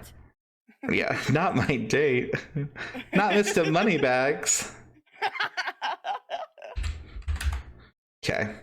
So Infernal gets shot. You watch as blood begins pouring from his shoulder, but he seems alright. Ray, it's your turn. Tis but a flesh wound. I'm deciding whether I gotta get rid of this fucker with the knife. I'm gonna shoot the fucker with the knife point blank. Okay, just shooting point blank guy with the knife. Alright, what is your attack power? My attack. Your strength? That strength is a 16. Okay. So you watch as the bullet barely passes through his armor that he has, the clothing he's wearing. It's obviously reinforced. These are probably not the top members of her gang, but there's probably a reason she chose them as bodyguards. Mm-hmm. Okay. So Knifey McKniferson's turn. He is going to stab you with the knife. Oh no! Not a crit. What is your defense? That's going to be 16. rough. 16. Can I put the +3 on her defense? It doesn't work like that. That's only for rolls. And that probably would not help her very much. So you said 16. Oof. Can I make you use a reroll or no? I don't think it works. Yeah, not for that. All right. So that is a 36. But to answer your question, normally, yes, if it's a plot roll, you can force someone else to reroll too. All right. So that's 360 damage with the knife Holy that he just caught you I'm with. down then. Okay. So Ray is going to go down. Jesus Christ. I'm down. All right. So we're going to cut away from this for a moment. So meanwhile, back at the base, Tuck and Zentara, the two of you are having your own little episode where Tuck is about to try and hack into the base, and possibly Crane, if Crane is an AI. Did you get my question on checking my numbers I did. based on what I have? I think that's right. So The VR gave you a +1, if you remember correctly. Right. So if you did that, then everything else should be fine, because it's literally... Right. The initial system, my +3 on Mm-hmm. her adding, and then +1 for the VR is what that number would be. Mm-hmm. Yep, so go ahead and make your roll. Okay. All right. So plot roll. Here we go. Do I roll 2 or only him? Only him right now. Okay. But you've connected as well with it, so... Alright, so Tuck, it takes a little effort to access the network. You are inside, and you can see essentially all the files that are here right now. Accessing them is a little different, but what you do see is Crane is listed there. So Crane is indeed an AI. Ooh. So being in VR, it should hopefully improve my reaction time. So I can see all the security cameras. I can see. What are you trying to access? You've basically just hooked up to the network. You have to I'm access just in- things now just- individually. All right, so I'm just in the network. Let's go right to Yes, Crane. Mox, I you're wanna- still driving, waiting for a signal. Let's go right to Crane. And I have a skill specialty on him, so that'll give me +1 to that initial number.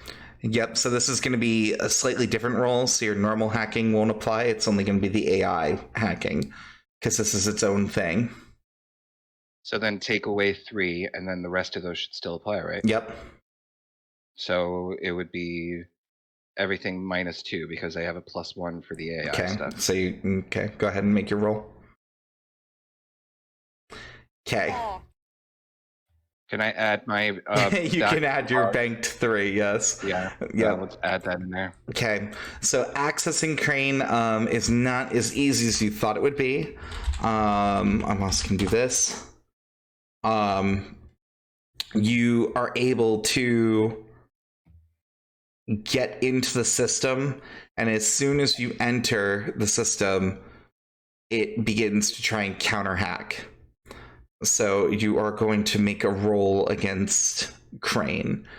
And Plot or action? Or action? it's going to be a plot. Just so you know what it's at right now with Crane's advantages, you're trying to beat a 16. Oh, may the gods be on my side. Of course.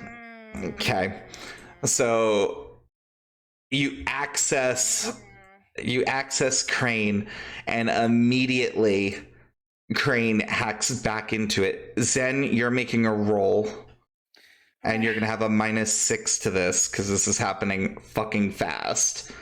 Okay, motherfucker, nope. so without warning, Zen, literally next to you is who you would assume is Crane, and they immediately connect with you and blast you out of the internet. You are locked out. Fuck. Oh no. I'm all by my lonesome. Also, Oh, Zen, that's- take 100 damage as you spark and sputter. I might end up comatose today. KVR boy, you are standing face to face with Crane. And because you see Crane, I will just pull them out from my things so you can kind of have a little visual. That is essentially what Crane looks like. Crane seems to be a surprisingly sassy woman, but now that you are in the nitty grit and seeing that she is in fact an AI, it's no surprise why she is where she is. So Tuck, you're going to be, you have Crane literally with you in your space. They've already accessed your systems. What are you doing? I need to try to reestablish control, I guess, at this point. Okay, so you're going to try and lock them out, basically. Yeah. Okay, so go ahead and make your plot roll. They're going to be defending against you. So that plus. It's going to be, yep, it's going to be your same thing. Since you're doing your system, you get your 9 again, yep. And so, yeah, 9. Okay. So whatever that is. Okay. So, yeah, so that means you're up against a 16 again. So you tie.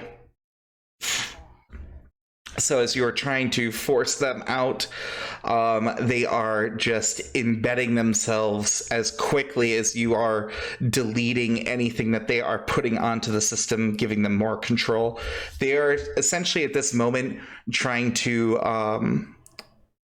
load you with essentially Trojans that are going to slow down your system and then allow them to have the advantage against you. But you are removing them as quickly as it is installing them. So at this moment, it is going to try and roll against you.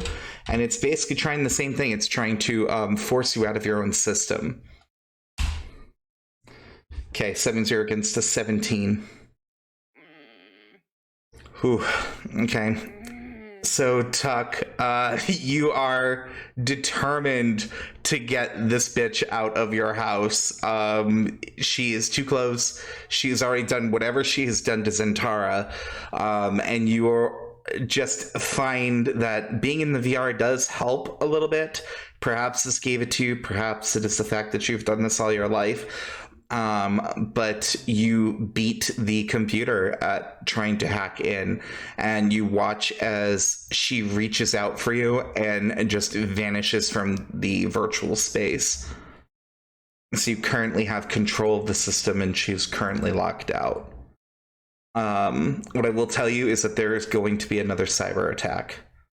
Yeah, I figured as much. And I don't have anyone to be there because I need to blow up this place. I'm going to try to reestablish and get control of her. Okay, so you never technically got kicked out of the system, so you only have to roll to get back into her. All right, but here's now, because this is technically battle for us, am I right? It's plot, but sort of, I guess. So I can't get the extra 200 to hit this. 200 to hit this? No. This is plot. Yeah, this is all plot, baby. This ain't combat. So I'm getting an extra 300 then. I'm gonna put another one of these here. Okay. So here we go. Plus another +3 plus my 9. God, be nice to me. Thank you, Lord Jesus. Okay. And so she's going to obviously roll against you. She's not just going to let you in. All right. So, of course, she tries to resist you and push you out of the program. But, of course, you are able to get back in. You are in her system. You may now make a roll to try and give her a command. What is the command you're going to put into her tuck? Kill all of Julie's guys. All members of the gang, or kill all members of the gang. Okay, so go ahead and make your roll. She will be able to try and defend against it. 10s are dead to us. You have to re-roll that. I had a force re-roll that I did before, but it didn't get seen. I saw it, but you used it at a time when the roll already won, so I wasn't sure who you were trying to force re-roll. I thought it was a fail. That's why I did that. Yeah, I was like, so you have what, a plus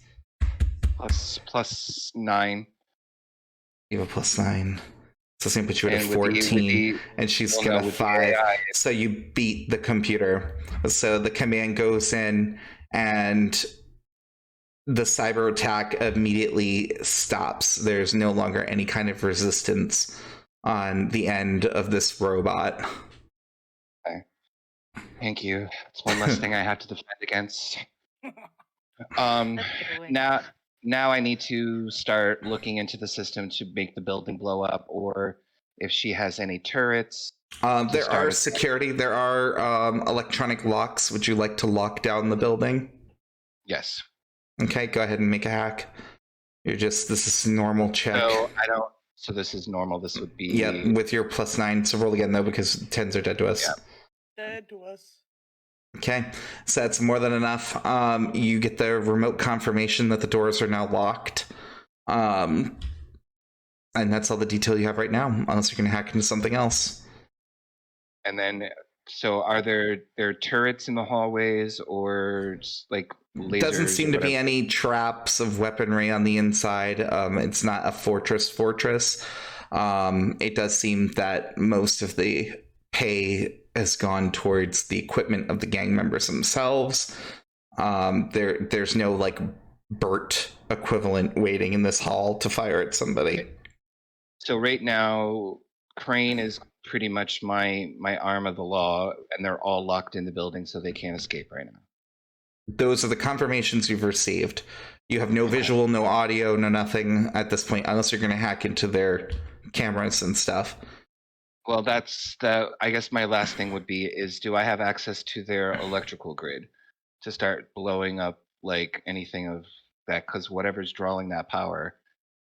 Crane is what was drawing the power. That's what Crane it was. So that's what I figured. I just want to get kind of visual confirmation that Crane's doing her thing. So I guess I'm going to hack for that and try to access there visually. All right, so hacking to the surveillance, more than enough to beat it. As soon as you go into the system, it is a slaughter fest. Crane has already wiped out, from what it looks like to be 15 of the guards there.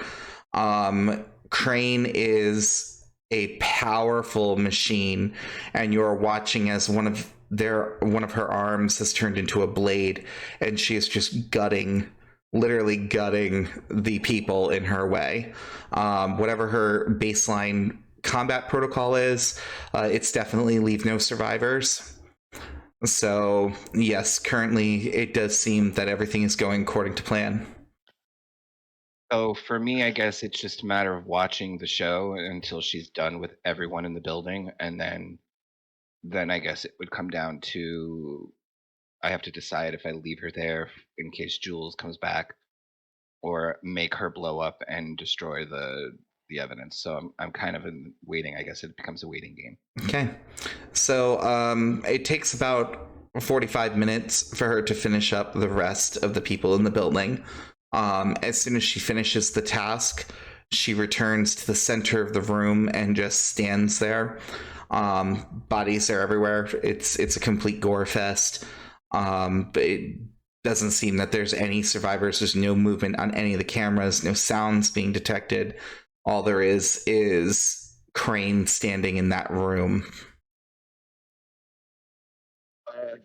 Well, I guess it's comes down to me just blowing up the building. So can I take her, go to put her in her battery or whatever that is, and then force the battery to overload, destroying Crane and as much as the building? Because I'm assuming that Yeah, you could do something like that. To power an AI like that, I'm assuming there's going to be some sort of. So go ahead and make your roll. It's going to be your AI hacking. Unfortunately, nobody knows that that's going on right now. That would be the world of metagaming. I don't know. Yeah, I would love to save Ray, and I'd love to put Crane against her boss, but I couldn't. I would love to. All right, so, and then my +9. So 18. That's right, Mox. Right now, you have no idea what's going on. We'll get to you in just a second, though. We're about to wrap it up.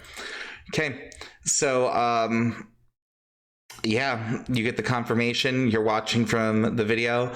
It takes a little more than a second for everything to fall into place, but once the charge cycle is thrown off and the limiter for the safety of it is just completely disabled, you watch as she just goes up in flames, and after a moment she does fully explode.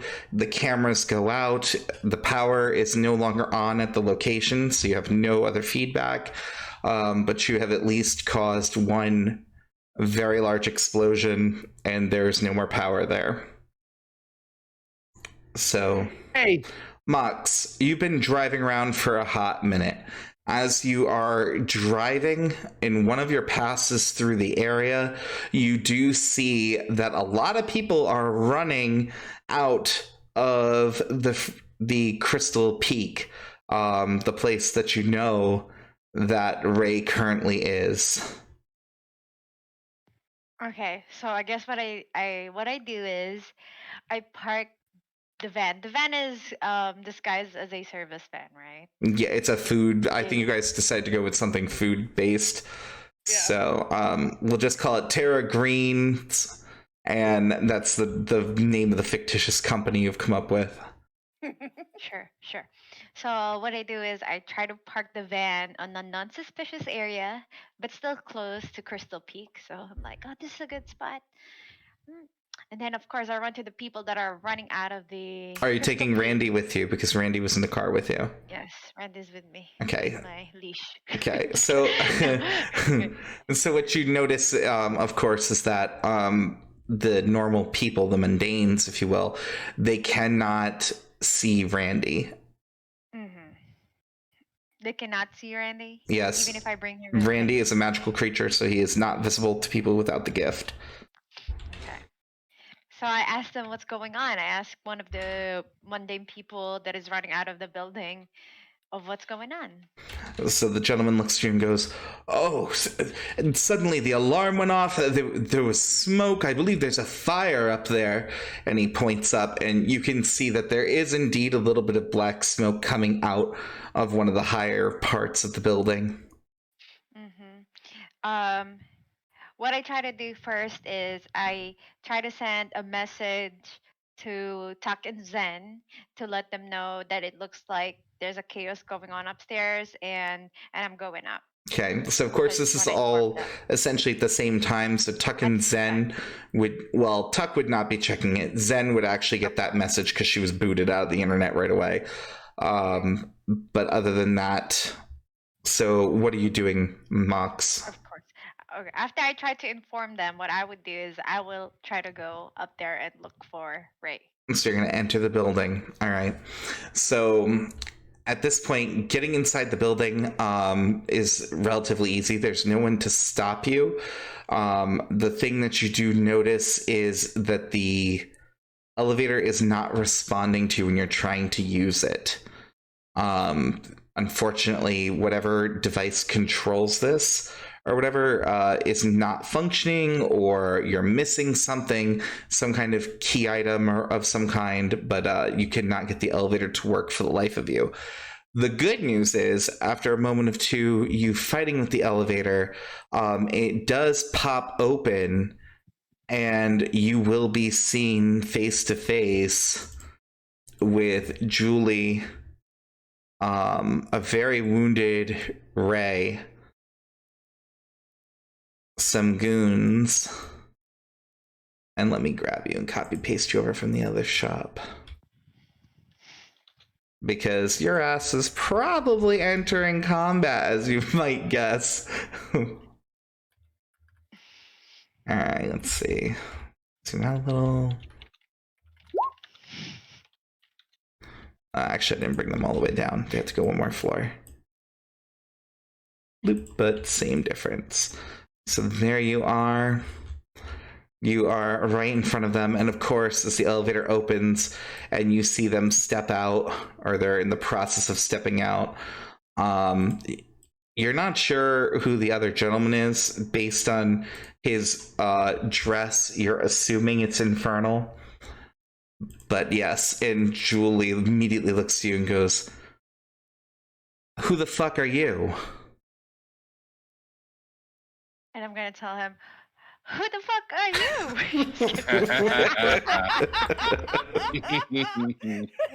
They get Who the confused. fuck are you? They're confused, you know.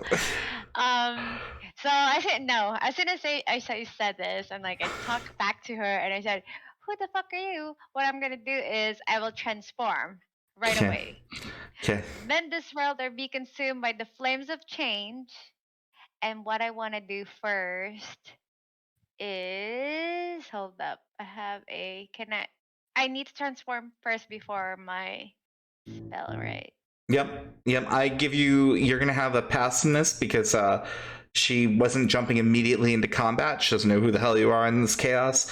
You just literally transformed in front of a mundane. Her brain is kind of doing flips, trying to understand what the hell is happening in front of her. Exactly. So what I want to do is I want to double down on one of my spells. You want to try and cast 2 spells? Or because you can only use 1 spell at a time, unless Is transforming a spell? It's not a spell to transform. Okay. So you have an action. You can cast a spell. I can cast a spell? You can cast a spell. I thought when you said can, yes, you can. Okay. Greenlit, yes. So no. So but the first thing that I would do is I would transform first, right? Yep. So you're already in form. Okay, and then the spell that I would do is my double down spell. Oh, your spell's called Double Down. Yeah. Okay. I thought you were asking if I said double down. Yeah, I got you. All right. I'll do double down. Okay. My spell is named double down. So go ahead and roll your action die. Action. And what does Double Down do for you? So my double down is warping the mind of the target to make them see a duplicate of you, and it lasts 3 turns.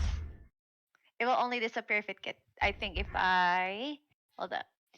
Once the duplicate is hit, it vanishes, but lasts 3 turn. When the target tries warping the mind of the target, you make of them see duplicate of you, and target tries to hit you, and even will cause them to hit the duplicate. Yep. So when they roll an attack die, if they roll an even number, it's going to hit the duplicate, not you. Okay. So. And then it vanishes. Okay. And then lasts 3 turns. This is currently a duplicate out. As this is happening, of course, Julie staggers backwards and looks at you and goes, "What in the fuck?" And go ahead and roll a plot die, Max.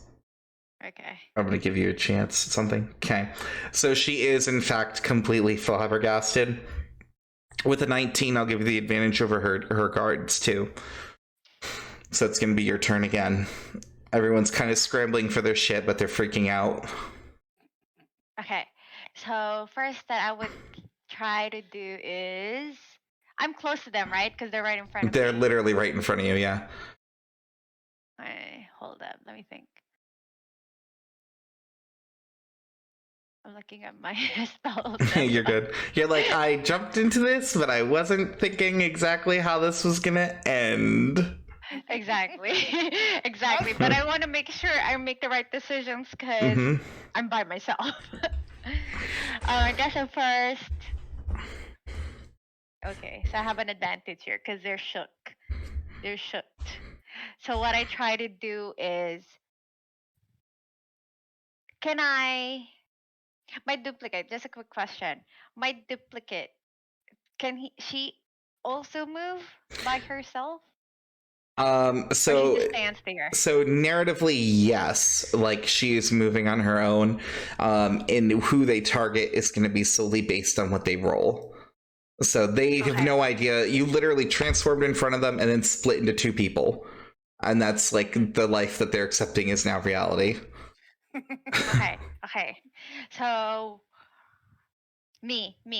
What I try to do, the real me, the Mox that I am, Mox number 1, tries to grab Julie on a chokehold and tries to point a gun at her. You're gonna try and take her hostage. Okay. Exactly. Try to Do you take her have hostage. underground fighting Do I have as a flavor skill? Let me check. I know you had some points that weren't spent, so if you don't, you might want it. I have athletics at 20, but I don't think I have underground fighting. Do I? I only have 5 points left. Okay, so it's gonna be messy. So go ahead and make your roll. That's an action or a plot? It's gonna be a plot because you're trying to grapple her, and she's very good at this. So go ahead and make your roll. Oh my gosh! Yeah. Yikes. Oh my god! That's dead to us. Can I do a reroll? Okay, so as you try to grapple Julie, she smacks you off and tries to grapple you back. Go ahead and make another roll. Plot. Yep. Ooh. So as she tries to grab you back, she grabs onto the duplicate. And has the duplicate restrained. She technically has not dealt any damage to it, so she does not know it's fake. Okay. So now she's grabbing the duplicate. Yep. Okay. So the duplicate tries to take a move by herself, right? The duplicate is basically just going to mimic what you're doing to add like realism. So for an example, if you were to like shoot your gun, the duplicate is going to do the same thing at the same target, but from like either a different spot or like next to or whatever, because it has to keep the illusion that it is possibly also real. So it's going to mirror what you do basically, except for right now where it's being choked out and, you know, it hasn't actually technically taken damage, so it's not gone. Okay. So now Julie has Jules. Jules has the fake in a deadlock. Jules has the fake one on a deadlock. So what I would try to do is try to see what's the best move here. Um,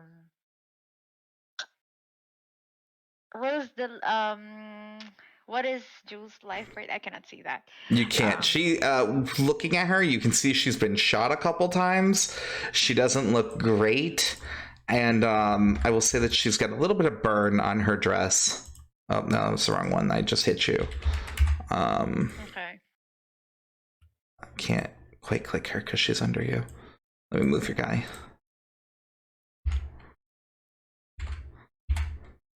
Okay. I guess what I want to try to do right now is just try to shoot her arm. I'm gonna shoot her arm to make her let go. Yeah, exactly. Okay. To let go of my duplicate. So all right. So first it's gonna be an attack roll, and then you can try the plot roll with it to see if you get the result. And I'll like negate damage as according. Okay, action and then a plot. Yep. Okay, so with that, I'll just say that you land the hit. You shoot her, even though she's got her cybernetics. An elbow is still an elbow. When you fire that bullet into the right spot, it literally jerks her arm open. And she releases the duplicate, who, from her perspective, pulled out the gun and fired basically directly while being held. What's your strength? My strength is 13. 13. All right, let's see how you do. You wound her, not as gravely as you hoped, but she's starting to look rough. So, of course, the two gang members are completely taken aback. Mox, what I'll tell you is there is a chance you might be able to intimidate them and scare them off in this moment. Would you like to take that chance? I'll help them, I think.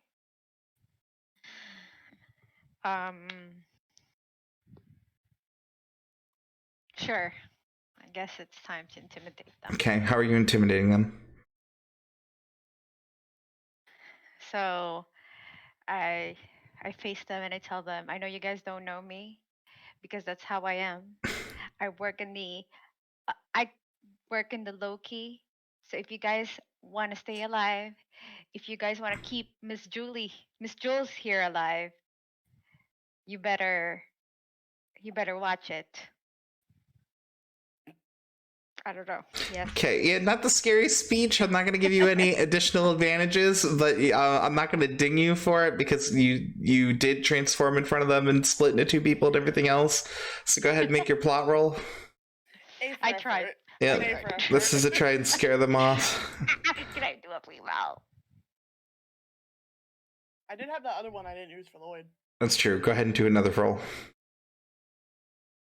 Okay. So the two of them look at you. They look at each other. They look at Jules. Jules literally looks at them, and you can see for that moment that glare of, you better not fucking betray me. And then the two of them literally just sprint down the hall. I See, this is what I do with my students. I try to be sweet to them, and they run. don't know if your definition of sweet and theirs is the same then, Boba. So Kill them with kindness. So Ray, go ahead and make a plot roll. Okay. Ray, at this point, you regain consciousness. The nanites that you were shot with have still slowly been working to repair your body. Woo, nanites. Gods are with me. So at this point, Jules is facing Mox. There's two of Mox, and you are behind Jules. Is it my turn in the turn, or is it her? It will be yours because you just got off the ground. That roll was essentially to see if you were going to wake up before or after. Can I try to choke her out? You may make your roll. Because she is distracted, it'll be undefended. So it's just going to be what you roll. Okay, 16. Nope, 18. Yeah, there we go. Ooh, that's even better. All right. So literally, as she is screaming at them and cursing them out and watching the two Moxes in front of her, you just slip right up from behind her, or wrap your cybernetic arm around her neck, and you choke her out. She just can't get you off. She struggles, she tries, and after a moment or two, she goes limp in your arm.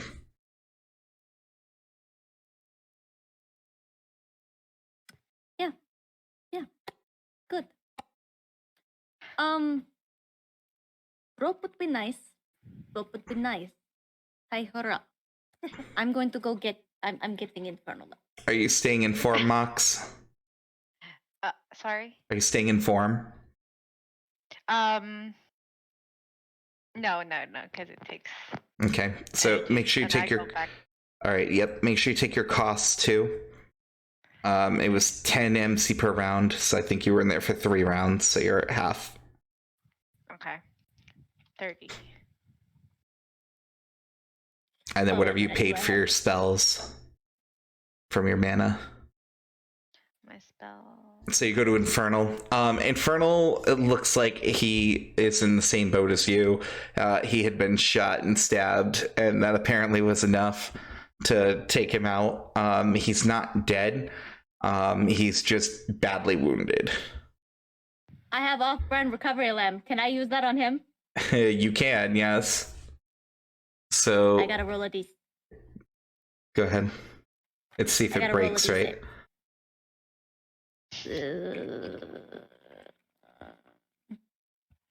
Oh, you need to make progress, right? Yeah, sorry, it came late. That's not what I wanted to do. Is that what I want to do? No, Yeah. no space. Nope. Yeah. Like, yes, and reroll because the space breaks it. You can see because it says 1 instead of rolling 1d20 or anything like that. It should say rolling 1d6.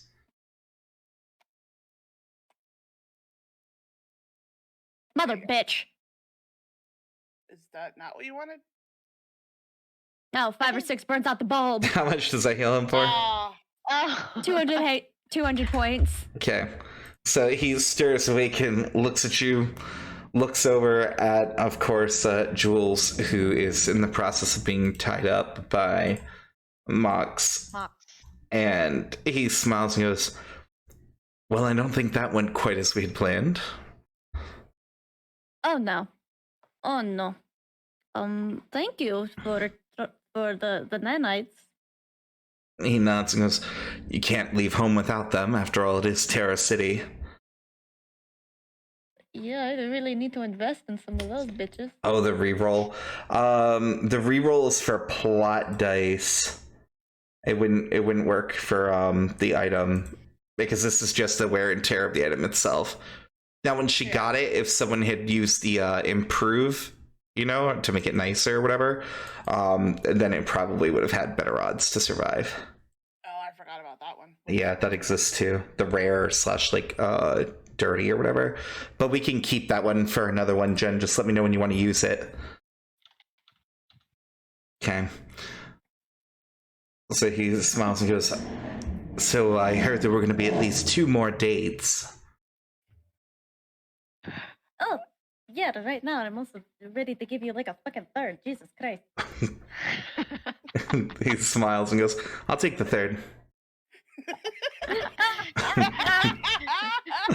Because you know what happens on the 3rd date. Technically, it'd be a 4th date. This is the 1st. Me eyeing them as I'm taping Jules. Just kidding. So, of course, Mox, as you're looking at Infernal, he is a pretty well put together guy. You imagine he looked quite handsome at the beginning of the night, considering he still looks all right, and he's been shot, and the suit is definitely ruined. He looks over at you and goes, do you need help carrying that out? Like, no, I got it. Okay. You can go with Ray. So at this point, of course, Jules is looking like a little burrito over there, like totally covered in rope. And I put her over my shoulder. I'm like, you guys ready? Where did her 2 henchmen go? I just killed them with kindness. I can't believe it worked, but it did. We should. Then where the fuck are their bodies? Oh shit. Well, don't worry. Oh god. Um, they got away. Fucking amateurs. I'm so sorry. Okay. Let's kill everyone. Okay. Roro Raggy says Jen in chat.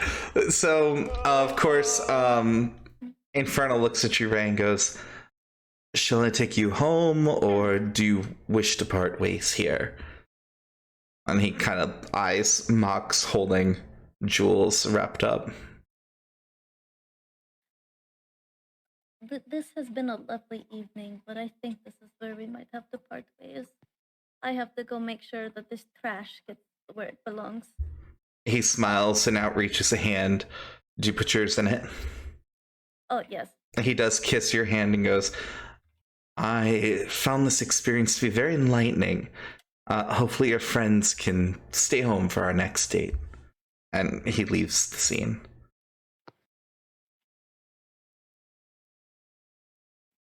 So the two of you are in the building, the sprinkler's still going. Ray slightly wounded. Jules tied up, soaked as well. Let's get the fuck out of here. Let's just get out of here for now. I have the van parked so close by. And then I guess I'll just have to deal with the rest later. Okay. Let's go. So you guys exit the building. Surprisingly, there is so much chaos and distraction going on that you're able to get out. After all, somebody lugging somebody bound by rope isn't really uncommon in Terror City, unfortunately. Half of the population is employed in darker dealings. So nobody questions, nobody stops you, and you guys just are able to return back to the shop. Let's just hope that Zen and Tuck had a better time than we did. And I hope they have information on the other two. And do you all gather in the back? Yes.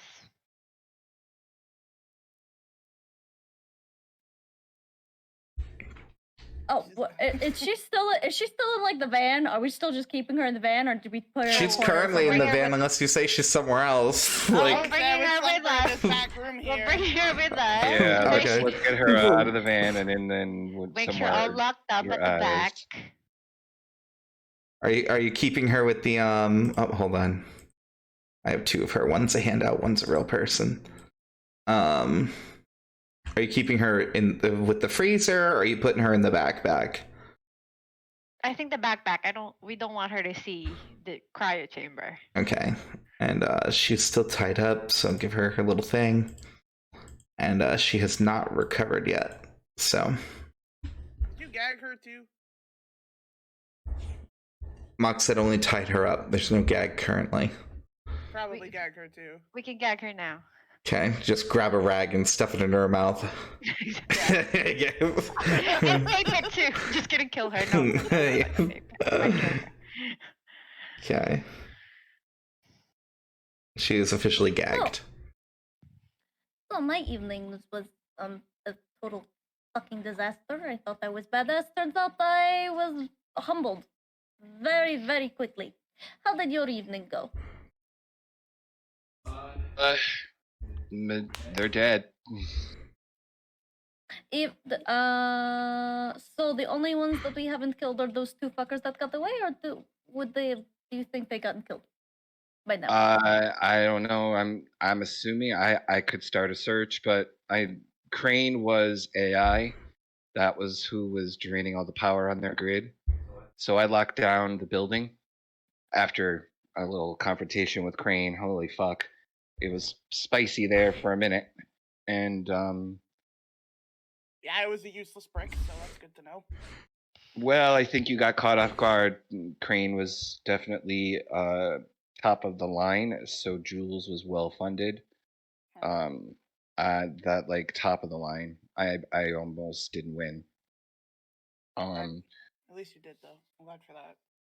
So I locked down the building. I commanded her to kill all people in the building that were part of Jules's gang. And then when she was done, I put her back in her unit, overloaded the unit, and exploded the building. So at least the gang's taken care of, and boss is right there, so... So how was your night? You look a little rough for wear. Well, I tried to slip something into her drink, but one of her fucking henchmen recognized me, and it all went downhill from there. I almost died. Infernal almost died. You know, Boba came into the rescue. Not Boba. Mox came in for the rescue. I saw the mess two of her outside. henchmen got away. Good. Oh. No, that's not good. We were supposed to kill everyone. Yeah, I fucking know. I was sorry. That was definitely my mistake and my fault. There was a mess outside. I saw the chaos and I asked what's going on.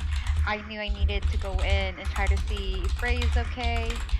I bumped into them at the elevators. Mox was Ray was down and Infernal was down.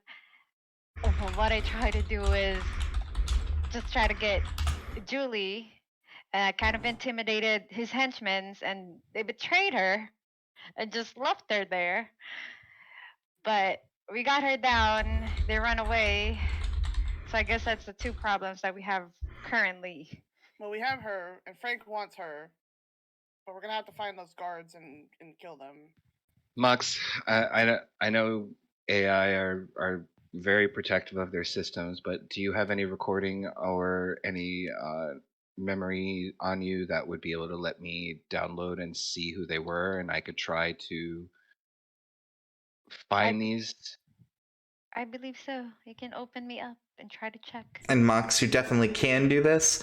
You are letting him literally inside of you, and knowing that Tuck is a skilled hacker, he could implant memories, he could change anything he wants while he's in you if you give him permission to, like, go in. So. I trust Tuck. Okay. So I'll let him try to see if he can get any information, what they look like, or what we can use against these two henchmen. Tuck, if you're going to make any changes in there while you are in there, please whisper me and let me know. We can do that at a later time, but just whisper me real quick a Y or an N for if you're doing anything or not. I'd like to empty out her bank account. Oh, wait, hold on. Yeah, that's... I'm debating. Hold on a second. Yeah, I was like, I'm making him commit to it now, so that way he can't change his answer later. So give me more powers. Okay. Just kidding. So your answer has been recorded. It doesn't take much to go into Mox's memory. There's no checks here because she's allowing you. It's as simple as like plugging in a camera into a computer and accessing video files. You can go right through and see her entire day. And you do get a visual on the two of the gangsters that had gotten away. Who they are, you have no clue, but you do have their faces clear as day as they are looking at her horrified. So with that, I do a still shot and I start running their face through facial recognition. Okay. So go ahead and make a plot check. This is just going to see if anything pops up. Yeah, I was going to give you some advantage. So you do get dings on both of them. They have priors, of course, as you would expect any member of Jules' gang to have. And the two of their names are Brandon, and we'll go with Kevin because we're just doing generic and moving forward. So it's Brandon and Kevin. Brandon and Kevin, yeah. It's got images of minions running across the screen. You do, of course. Hiding Kevin. You do, of course, have their address. there as well, so you could theoretically make a home visit if needed. They do live in separate addresses, but you could DoorDash some justice if needed. All right. I look over Ray. Ray, are you in? How are you, shape wise? I'm damaged. I'm broken. I need heal. Okay. Well, where's Iris? Because I have their home addresses. I have Hold on. basically their entire rep sheet, and I can put that in your phone for you right now. Fuck yeah, let's go kill these motherfuckers. Everyone like bunch up in the same like I'm like here. Everyone like bunch up on me real quick, like in Okay. the same space. You two, Doc, Is- over here. Come here. Okay, I'm coming. Same space. Iris Are looks we at gonna you. sing- Do I need to get in the same space? Are we singing Are you Kumbaya? injured? She shakes her head. No. Okay, you're good then. All right, I'm gonna use the nanites on the nanite bangle, so everyone will heal for 300 HP. Okay. Okay. So you release the nanites from the bangle. Wounds are recovered. Okay. Just Shut up. Just HP, right? Just Yeah, that's HP. just Yes. No mana, no magical stuff. Just heals.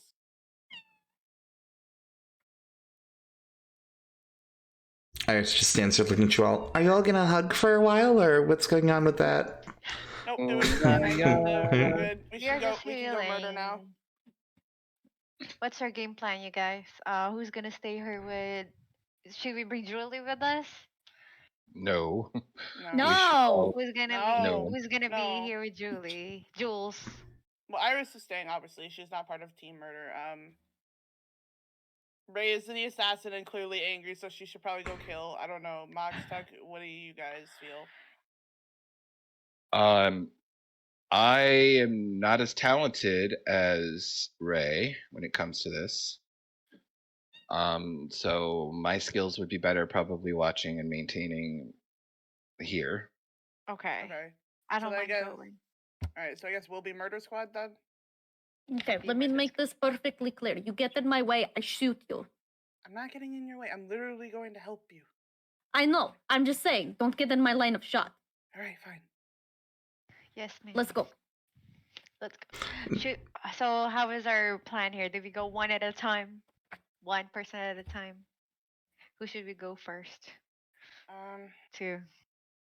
Do we know which one was knife and which one was gun? Cyrus had an issue. Kevin had the knife. Kevin had the knife. Let's go Here. get Kevin first. He's the one who did most damage, and the other one seems like a little bitch. Okay. Okay. Okay. Siren's on a mission. I'm on a mission. I'm fucking revenge. I do have a couple of abandoned houses. Let me see if one is suitable. Oh, this is perfect. We'll use him. He's perfect. Hashtag murder crew. That's how we prep things in advance. Just in case we need them. I'm assuming you're taking Randy with you?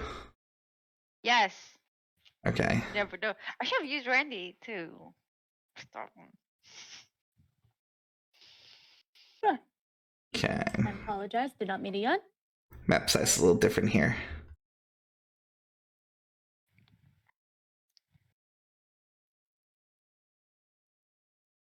Loop. So it doesn't take long to reach his house. Okay. And of course, you find that the door is open. Inside, you can hear him shuffling and scuffling as he's throwing things into a bag. Kevin is not planning on sticking around. Okay. I'm going to walk right in and go, "Hello, Kevin." Shoot. Okay, then never mind. I was going to try to do a thing, but Okay, Siren's on it, I guess. so you walk up, say hello, Kevin. He turns to you and you fire. So go ahead and roll your action die because you're just shooting him. That's the Oof, so canon. So Oh, canon. Mwah. And because I just love the brutality of it, and you caught him totally off guard, I'm just gonna let you execute him. You shoot him right between the eyes as he's looking at you, wide-eyed, and he drops to the ground dead. All right then. Okay. Can I steal his knife? You can take his knife, yes. No, before we leave, can we just like hurriedly look around for anything that we might be able to? I don't think we have time. If he was We don't have getting ready time? to leave, Okay. if he was getting ready to leave, the other one's getting ready to leave. We gotta go. True. Okay, so you get a serrated metal blade, is what's called, Ray. It has 4 strength. Ooh. And then, of course, it adds 30 bleeding to fleshy bits. As long as it hits a fleshy bit. Fleshy bits. Oh, Dragon Tales has made it rusty. No, Dragon, why? So, unfortunately, the knife is well used. Oh, look at that. Look at me, Ray just glared.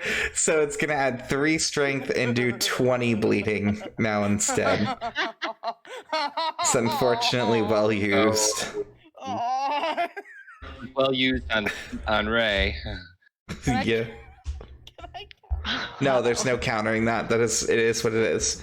1 modify per die. That's it. Fine. Yep. Nope. No counteracting. It's because people's points need to be valid.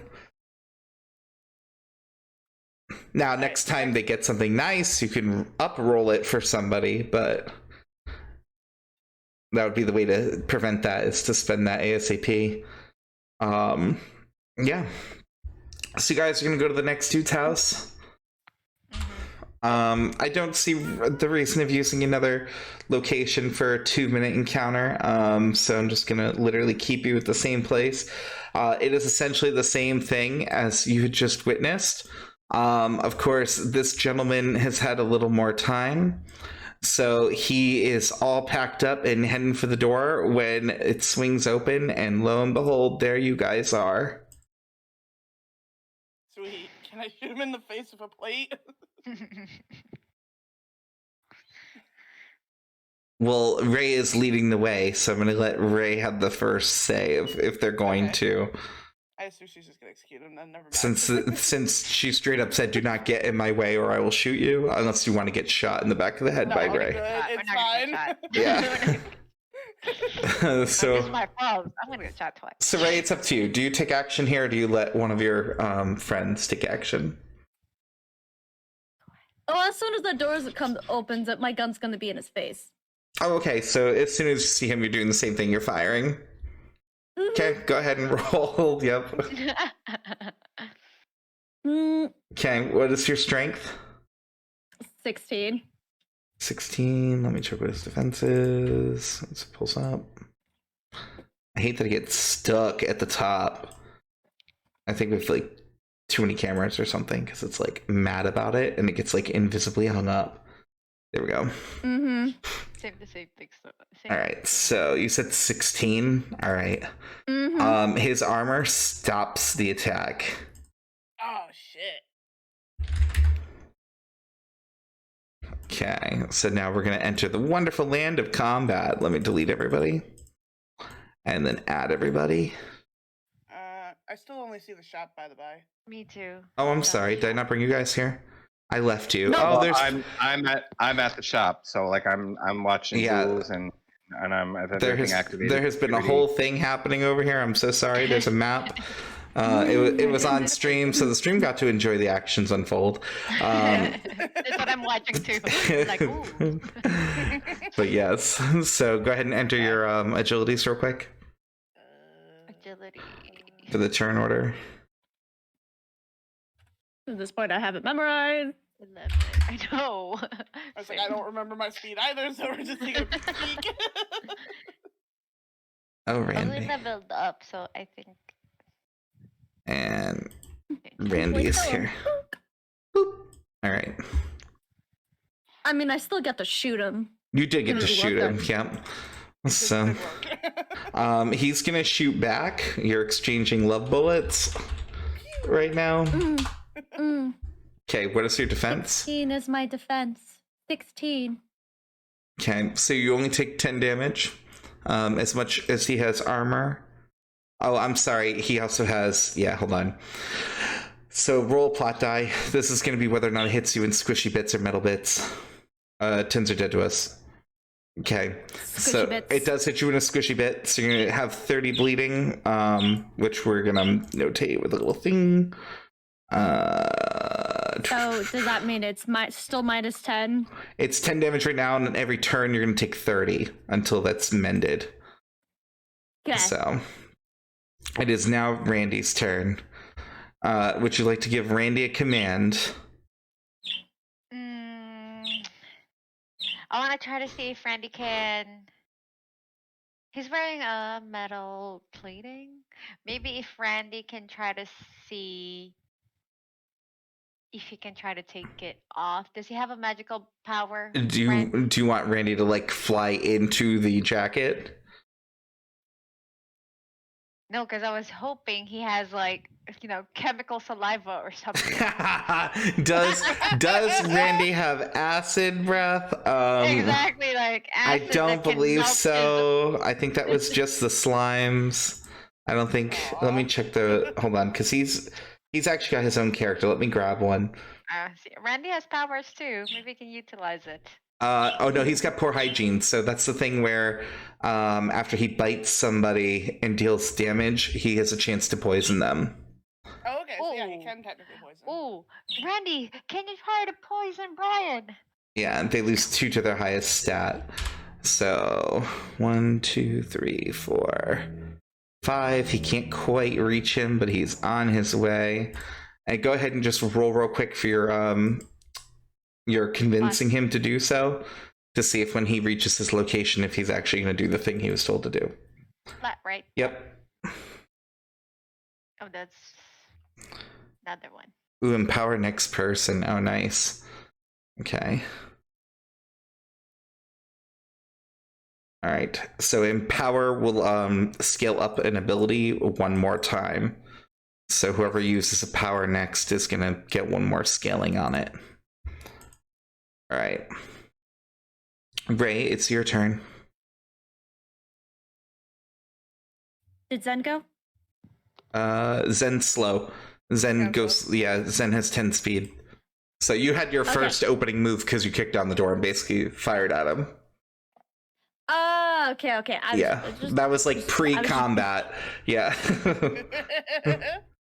That was like you were on a mission and now combat has started because you shot him. I'm gonna shoot the motherfucker again. The reroll could work on squishy metal bits. Do you want to go ahead and roll another plot die? Because Jen wants to use that on your squishy. Okay, well, it's still squishy bits, but it was worth it. It was a valiant attempt. Yeah, I rolled a 4 attack. Okay, and what's 16. your 16? Okay, so it's still gonna do no damage to him. The armor, its armor's too nice, too fancy. Mox, it's your turn. What I try to... He has a gun. What I try to do is... Can I try to run towards him and trip him, hoping the gun will fall off over his hands? You can't reach him. You can get right in front of him, but you can't reach him. So you have 3 base movement. Oh no, actually, yeah, 1, 2, 3, 4. You can get like there. Is the closest that I can get to him? Yeah.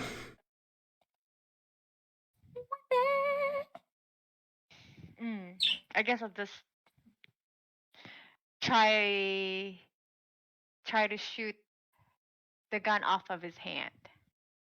Okay, so you're gonna try and disarm him. So go ahead and do a disarm plot roll. Do you have anything that would give you advantage for this? Because it's a tricky shot. Well, I was gonna say I was gonna give you a -5 to it, but a 10 would still pass. So, so you shoot him in the hand. His hand opens on reflex. I don't think you have enough damage to deal damage, right? Your strength isn't high enough. That's okay. So he currently has dropped his weapon. I don't know what this icon is supposed to be, but that to me says, "Oh, I dropped something." So that's what that is. Dropped his arm. All right, Zen, it is your turn. All right, 1, 2, 3, 4, and then can I transform? I'm gonna transform. You can transform. Okay. Shit, where's Like, what's my phrase? to protect the life I've gained and those around me, my shield will never break. I'm sorry, I haven't done this one enough. And then I don't think I'm close enough to do a thing. Can I try and tea time him, like paralyze him? So yeah, I suppose you can. Okay. Right. Cool action die. Never mind. Okay, delicious. All right. Delicious. For the shenanigans, roll a plot die. Oh no. Okay. Okay. So you do fire it. It goes whipping past Mox. It doesn't get very close towards your actual intended target. But Mox does not get slapped with your tea time plate. Okay. All right, it's the gang member's turn. He has dropped his gun, so he is definitely going to spend his action picking up his gun, and then he is running inside. I'm going to wait over here. I know it might be a little difficult to see based on how zoomed you are, but there is walls there. Or there are walls. Randy's turn.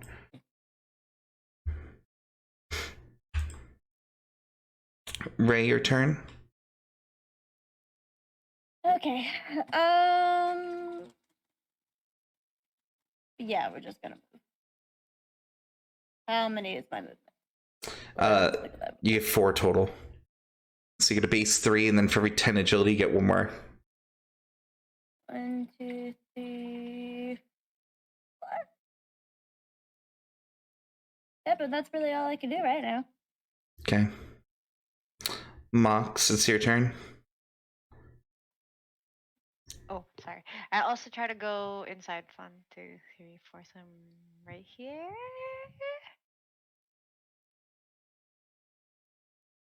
Right? You can move 1 more to the right if you want.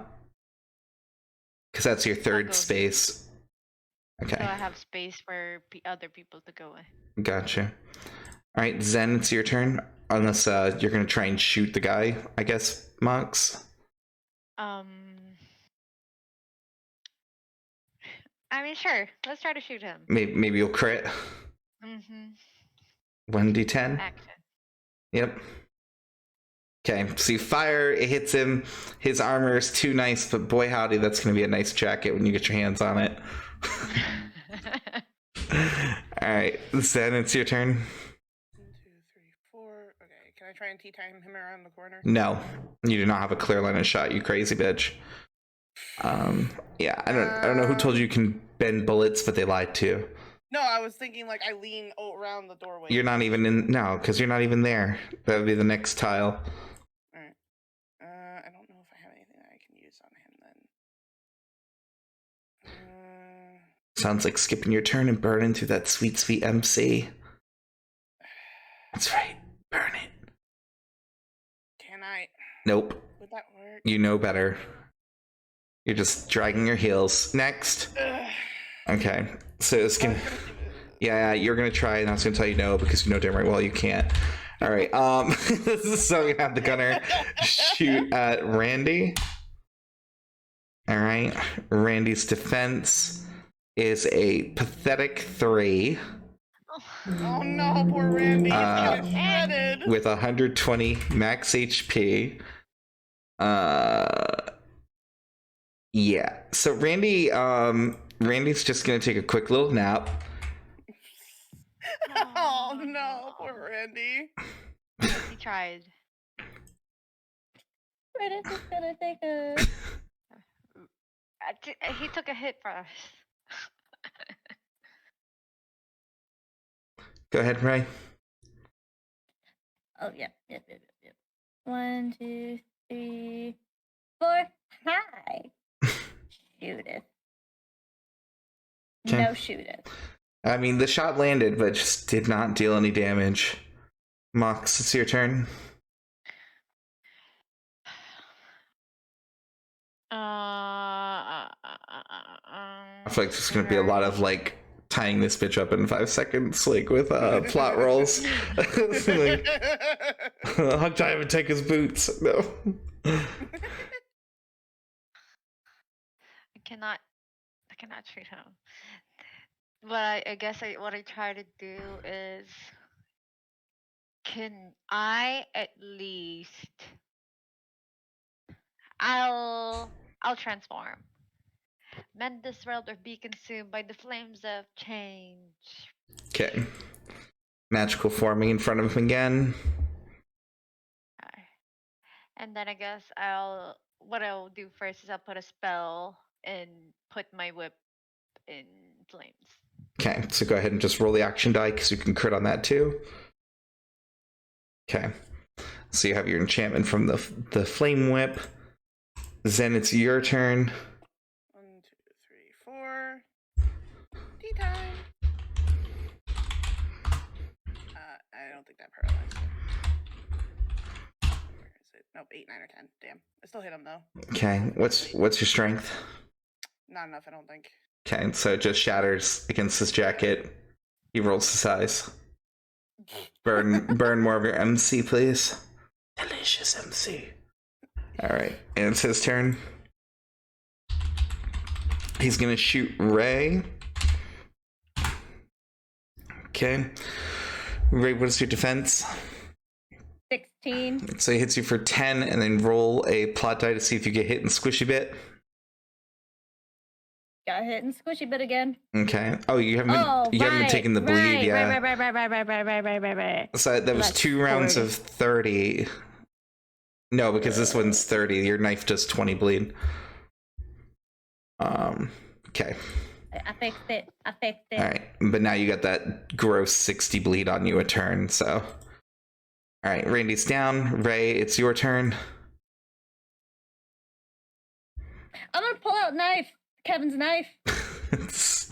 Kevin says hi. And stab him. Okay, roll. Okay. Bitch.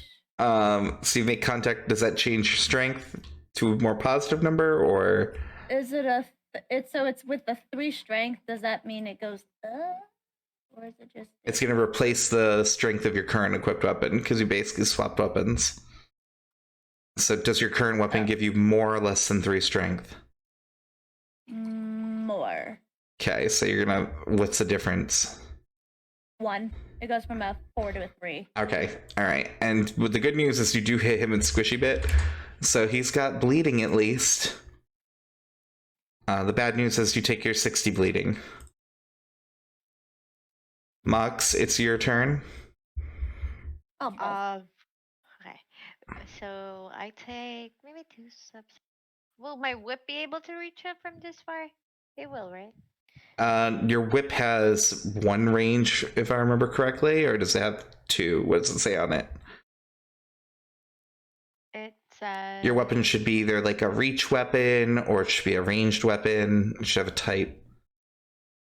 it says RE. So it's a reach weapon. So you have to take 1 more step. You'd have to be in the same spot as like Zen. Then okay. Okay, so now you can attack him from there with your whip. Yeah.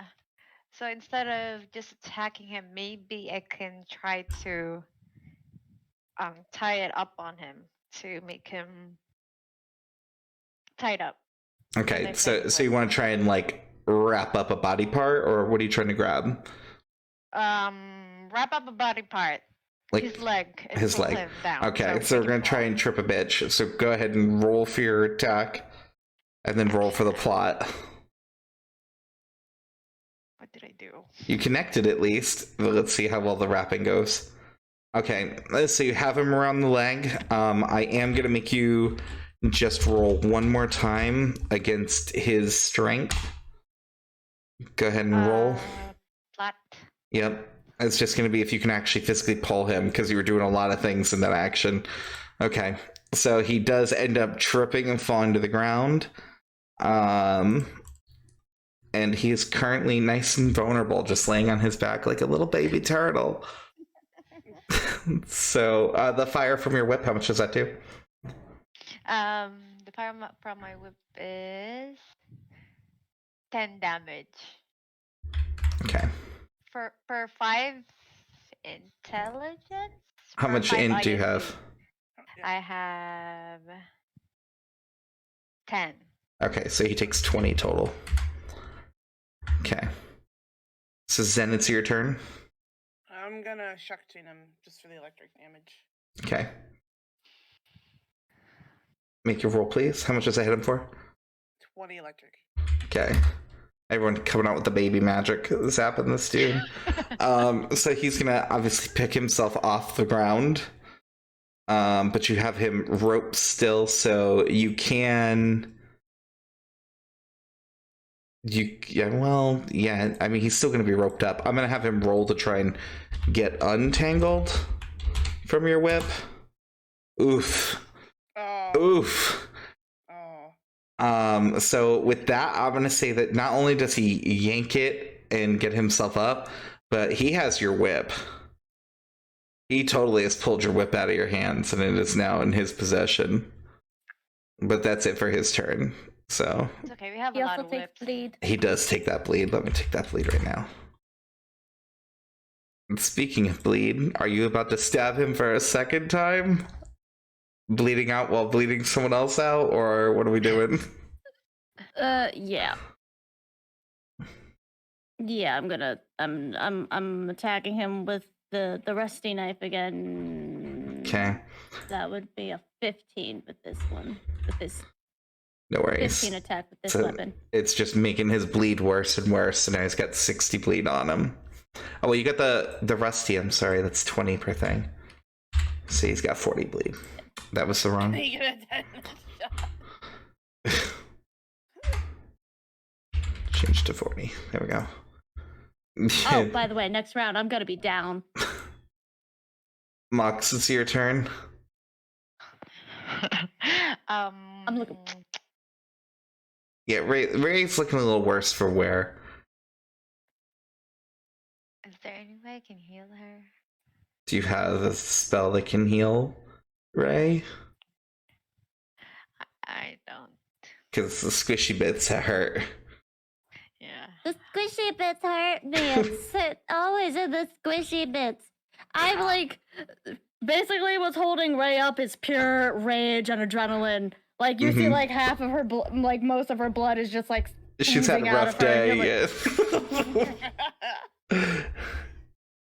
So currently he does not have his gun, but he has his. He's he got has the my whip flame. in his hand. Okay.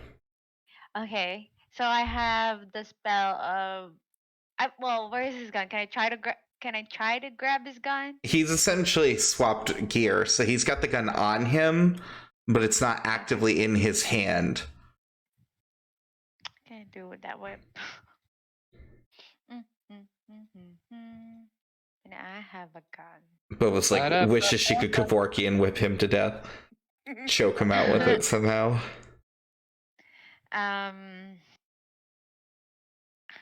What I try to do is, I guess, what can I do? I guess I just try to shoot him again. Just shoot I'll try to him. shoot him again. Okay, shooting him again. Action. Yep, hopefully get a crit. Oh, nice. So crit doubles your strength. So what's your strength? 13, I believe. 13, so that's going to boost it all the way to a 26. You definitely deal damage. The attack just literally bypasses the armor and strikes him in a nice little fleshy bit of his own. Mux, I mean, bleeding. He's still bleeding, but he only bleeds on his turn. So Zen, it's your turn. Okay, I'm gonna move over here so he's like boxed in. And then I'm gonna whip him again. With the lightning? Yes, with the lightning. Okay, so that's a 20. Yep. You need to build some int. Alright. I do need to build some in, but then I'm gone. Now you're just a pug. Pew. You went from princess to pumpkin. And you're taking Boba. You've been taking your MC every turn, right? Yes. Okay, just checking. Oh, I didn't the last time. I didn't. All right. Thank you. Gang Dude's turn. He currently has Fancy Fire Whip, and he's gonna whip Boba with it just for the funsies. Because there's nothing like getting slapped with your own whip. So, so what's your defense? My defense is 12. 12. Okay. So your whip doesn't add any strength, does it? It's just a fire whip. I don't think it actually. It's just let me double check. But I think it's just a flat fire whip. Yeah, no. Okay, so he hits you for 30 physical damage, and then he burns you for the extra 20 from your intelligence. So minus 50 total. Okay. All right, and then he bleeds. 13. He's looking kind of pale, not quite as pale as Ray, but pretty pale. And Ray, as you are bleeding out on the floor, Dragon Tales actually had already redeemed a survive. So instead of dying, you live with 10 HP.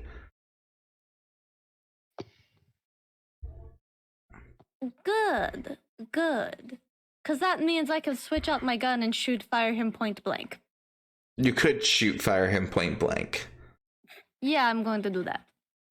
You sure you don't want to stab him? Oh, were you hoping for a crit? Or... Yeah. I was hoping for a crit. Yeah, I got you. Okay, so you shoot him, of course. The armor blocks the damage, unfortunately. But, hey, at least you're not bleeding out anymore. That's a win. Yeah, at least I'm not bleeding out anymore. I should have just decked him in the face. Mox, it's your turn.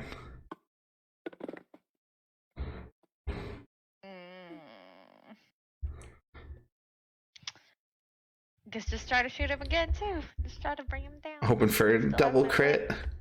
Can she crit twice in a row? Can she crit? God. Oh, nope. Okay.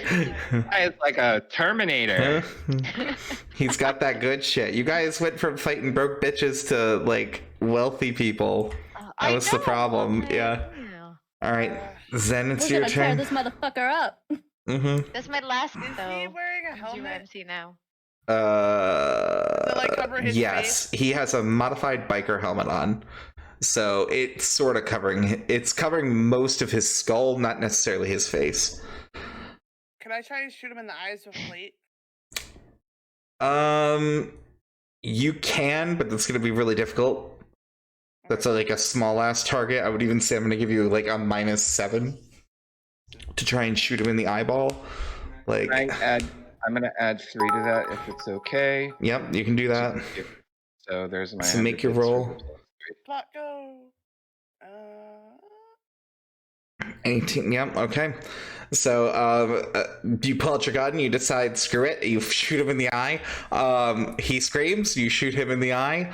I will at least let him take 20 damage from that, even though you can't really physically hurt him, because I feel like losing an eyeball should count for something. And he's gonna have one runny eye, I guess, currently. Dummy, Kill Bill. So it's his turn. To represent his recent one-eyedness, I will make 1 or 2 on the hit die be a miss. Nice. So he is going to. Oh, you have no more MC, so you turn back. So your whip is only in your form, right? Yeah, it's gone. Okay, so the whip just magically disappears. So he pulls out the gun. And he's gonna shoot at Mox. Wait, oh no, I thought Mox's whip was real. Mine's only magic. Oh, Mox, is your whip your normal weapon, or does it only show up when you transform? It only shows up when I transform. Okay, so that's I thought. So he's gonna shoot at he's gonna shoot Zen. You've been ignored. So yeah, all right. So what is your defense? 13. Okay, so you take 40. You have no fleshy bits to be hit. Nope. AI perks. Wait until I hack you later. Ray, it's your turn. Can I try to grapple him? You can, yeah, you might as well. That didn't go well. So you do attempt to grapple him. It just really, well, let me see, because it's gonna fit you off. Oh, okay. So it's kind of one of those things where when you go into the grapple, you expected him to brace himself like properly and like know how to defend against something like that. It turns out he has a gun for a reason, and apparently doesn't have a lot of like close quarter combat. So it throws you off a little because he doesn't act as you anticipate him to, but you still end up being able to wrangle and grapple onto him, so you have him grappled. Great. Later with punchy. Just kidding. Okay. Mox, it's your turn. I don't have any more MC. Can I still just, You'd have to just shoot him. Yeah, I'll just have to shoot him. Now, because he is grappled by Ray, if you miss, you will have to roll a die to see if you shoot Ray. Oh my god, I don't want to shoot him. What I try to do is... No, go ahead. Go shoot. She's like, too much pressure. What are the odds of you rolling 2 1s in a row, really? I have not rolled a one. Okay. Roll D10. Does he have an exposed body part? Right? Nah, you can't just bypass armor like that. It would defeat the purpose of armor. So Ray's grappling him right now. What I try to do is... I mean, if you really want to be a badass bitch, he's low enough and wounded enough where if you put the gun in his mouth and pull the trigger, I will let you just blow his brains out. Do it! I don't mind, I'll do it. I accept this course of action. Okay, so there's no roll for this because he's already restrained. So you just force the barrel into his mouth. He screams and begs you not to. You pull the trigger ruthlessly, and you literally hear the ricochet of the bullet on the inside of his helmet as he bursts like a Juicy Fruit commercial. Love it. Yum. So Delicious. the good news is, and I know you've been waiting for this moment, he is deliciously lootable. Yes! Loot everything now. So, okay. The first... well, I'll tell you what he's got on him. So he's got a first issued laser pistol. So it's a laser gun, it adds a little bit of stats. He's got the modified biker helmet. It's a helmet, adds a little bit of stats. He's got a pleather cyber jacket and a pleather cyber pair of pants. Both of them, same kind of things. They're adding defense, agility, stamina. And then the cool thing that he has is he has an accessory that grants Mr. Bear... Sorry, grants, everyone went. You're good. I just had to mute you. It grants 30 bleeding to a gun. Oh, Jen redeemed a rare too. So that's going to go onto the first thing, so it's going to rare up the pistol. So the pistol's going to, I'm literally just going to be fair about it and increase it like I did the other one. Well, actually, let me not do that to his sheet because they'll permanently be stronger. But the gun gives 3 strength, 3 defense, 3 agility. So who wants the gun? I can't gun. That's between you guys. You said 3 strength, 3 defense, 3 agil. Mm-hmm. It's shittier than what the one I have. Technically, mine's better. Boba, if you want to take it. Mox, are you taking the gun? Yes, I'll just take the gun. They're like, it's rolled up and it's still trash. Put it here, maybe we can use it next time. Let me have it. Yeah, so it's going to be rare first issued laser pistol. That's the full name. I know that's long. Let's see, I'm gonna copy it. Red issue. Here, I just threw it right in chat. Thank you. Then it adds 3 to strength, defense, and agility. Okay. All right, so next is the modified biker helmet. It adds 2 strength, 2 defense, 2 stamina. It now has a hole in it, so I would argue, or it's been shot in. So I do feel like we should argue that it should be olded up, but I will ignore that for the sake of not ruining your loot.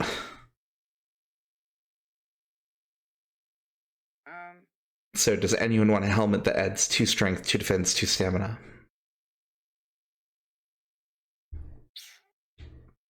Remember, How about we do this? We grab the stuff and then let's just divide it when you get there. You guys.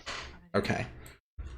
So we can Yeah. at least share it with Tuck, if anything. Yeah, I was gonna say, like, I don't need the helmet, really. My helmet's fine. Okay. Let's just grab everything and then hopefully... For people in chat, now is the time if you want to make any of this better to do it, because it has to be done as they get it. It can't just be done later. How do we do this? Like... So it's the points. So like Courtney just redeemed a rare. So are we applying that to what? The jacket. The jacket. Okay. So the jacket is going to add 4 defense. It's basically just add 1 to each. It's going to do 4 defense, 3 stamina, 4 agility. Okay.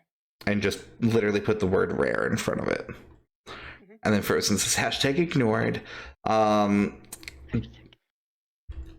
Same thing with the pants. They are Modified. well, they're not modified. These ones are just plain. That's that. And then the last one is the accessory that does the 30 bleed on hit. He was asking if the rare redeems stack, so like if you could do more than one on a single item. Oh, I'm sorry. No, you cannot do it more than once in a single item. I thought you meant ignored the chat, ignored the plea for rares. So you can only do it once per thing. So if someone puts an old on something, you can't rare it as well. It's only one or the other. It either gets rared or it gets olded. Okay. Can I do it more than once, or am I only allowed one?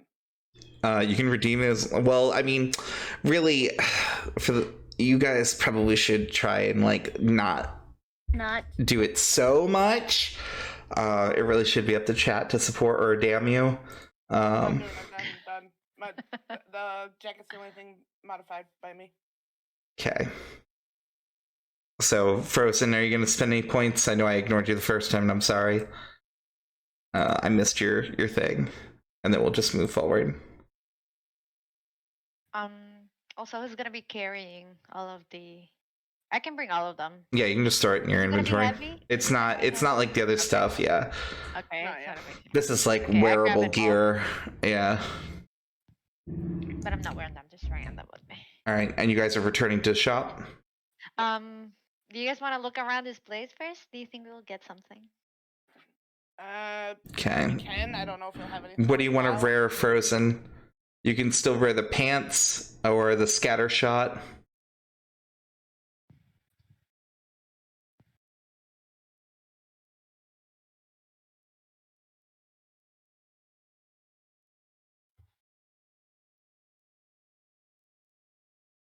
And then you guys want to search the building while he's choosing. Okay.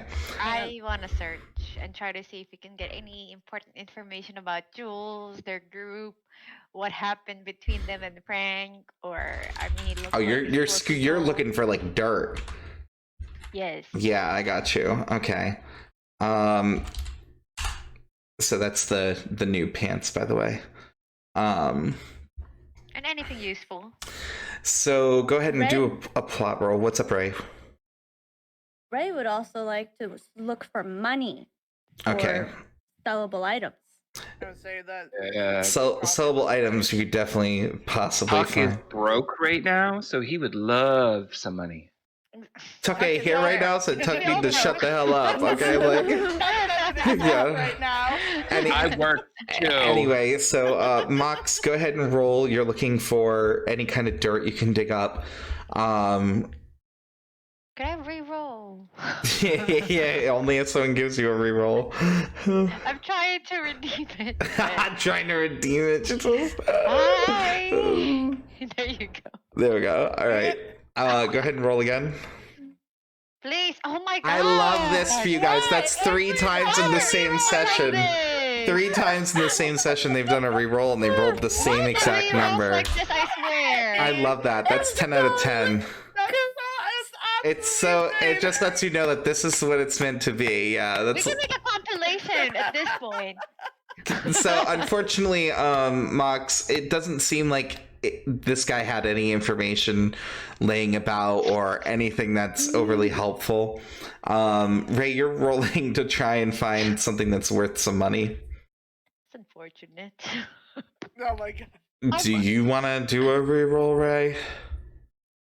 I dare you. Yeah. I fucking dare you. Yeah. I didn't Oh, wait, is understand this the meme? Is reroll useless? Oh my god. Just let's see. Okay. Okay. All right. So Broken. At It's least just that's bad something. energy. So, That's Ray, as you are searching the apartment for something of value, just anything you can get your hands on that might be worth something, you do stumble on a small bag of what seems to be pure gold jewelry. You're not positive because this isn't like your thing, but it does seem to be pretty quality based on your last interaction with Iris, and you were going through your jewelry together, and she was helping you pseudo price some things. Mm-hmm. Okay, and Zen, we've already looked for wealth, we've looked for information. Are you searching for anything different?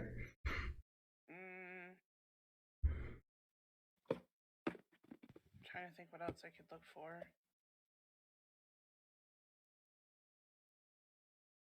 Does he have any tech? Can I look for tech? Tech would, I would say, fall under wealth myself. Oh, okay. Never mind then. I got Okay, nothing then. all right. So, are you guys ready to leave and return back to your shop?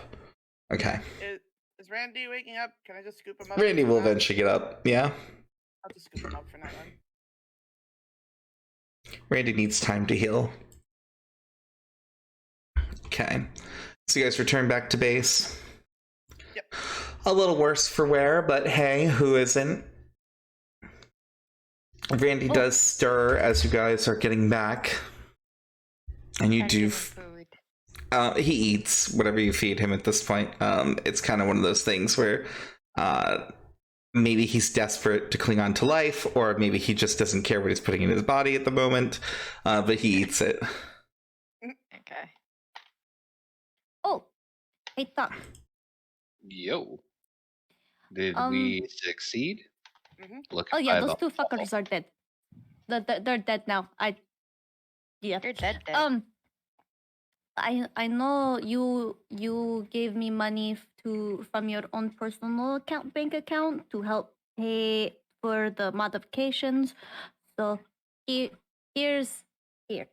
and I give the small bag of pure gold jewelry.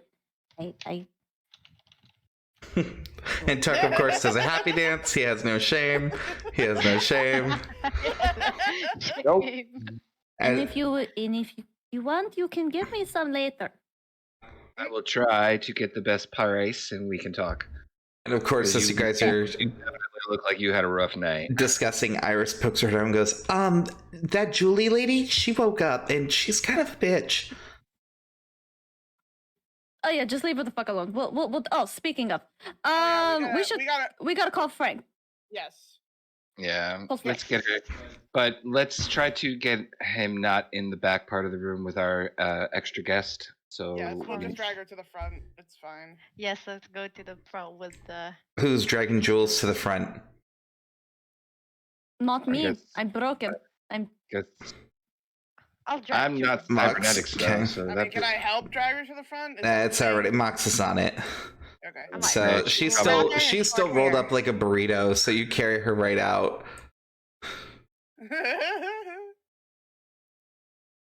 I was gonna say, I'm assuming you all want to be involved in this call. Mhm. Mm-hmm. Even Randy. All right, so Wait, I was saying, Yeah, Iris Randy, wasn't- yes. Hold up, Iris wasn't a part of the original conversation. I don't think she should be in this call. Yeah, Iris, you stay at the back. why do I have to go to the back? That's not very fair. She stands behind We're calling Randy. the guy who is going to fucking kill you. She who leaves sent the hired room. guys to kill you. Yeah, okay. Thank you. Thank you. I was Think about it. She runs away quickly. Yeah. All right, Yeah. problem solved. Problem solved. We got this. All right. Go watch the movie on the screen in the back. Okay. I call Randy. Not Randy. I call Frank. Randy's behind you going, "Arr," you know. We're the video, right? Yeah, so Make sure Julie's face is right in front of the camera and we're holding her head Okay. in the camera. so literally smushing her face as close as possible to the camera. So it rings a few times, and then finally Frank picks up and he goes, "Hey, what the fuck am I looking at? What are you, new to technology? Get away from the camera. You don't need to be that close." It's literally just like her iris showing. It's like, we're just showing And you. it's- Pulls her back a little bit. Okay. And Reyes is literally doing the motion I'm doing is having her Face head palm. in her hand. So he smiles and goes, "Damn, I did not think you were gonna pull this one off." You Well, I underestimated almost us. died. I will admit that it was very difficult, but also fun at the same time. He kind of glances at all of you and goes, "You're looking a little worse for wear over there, a few of you." We'll be Mhm. okay. Nothing we can't handle. So you're gonna bring her tonight, I hope. And you Uh, can place in Just mind. give us. Oh yeah. You want us to drop her off at the front door or bring her on back? Walk her right through the front door.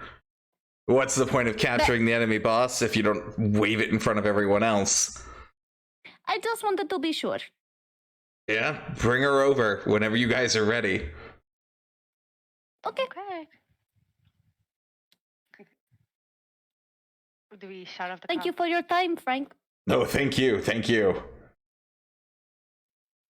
Bleep. Bye, I don't Frank. care if he was done.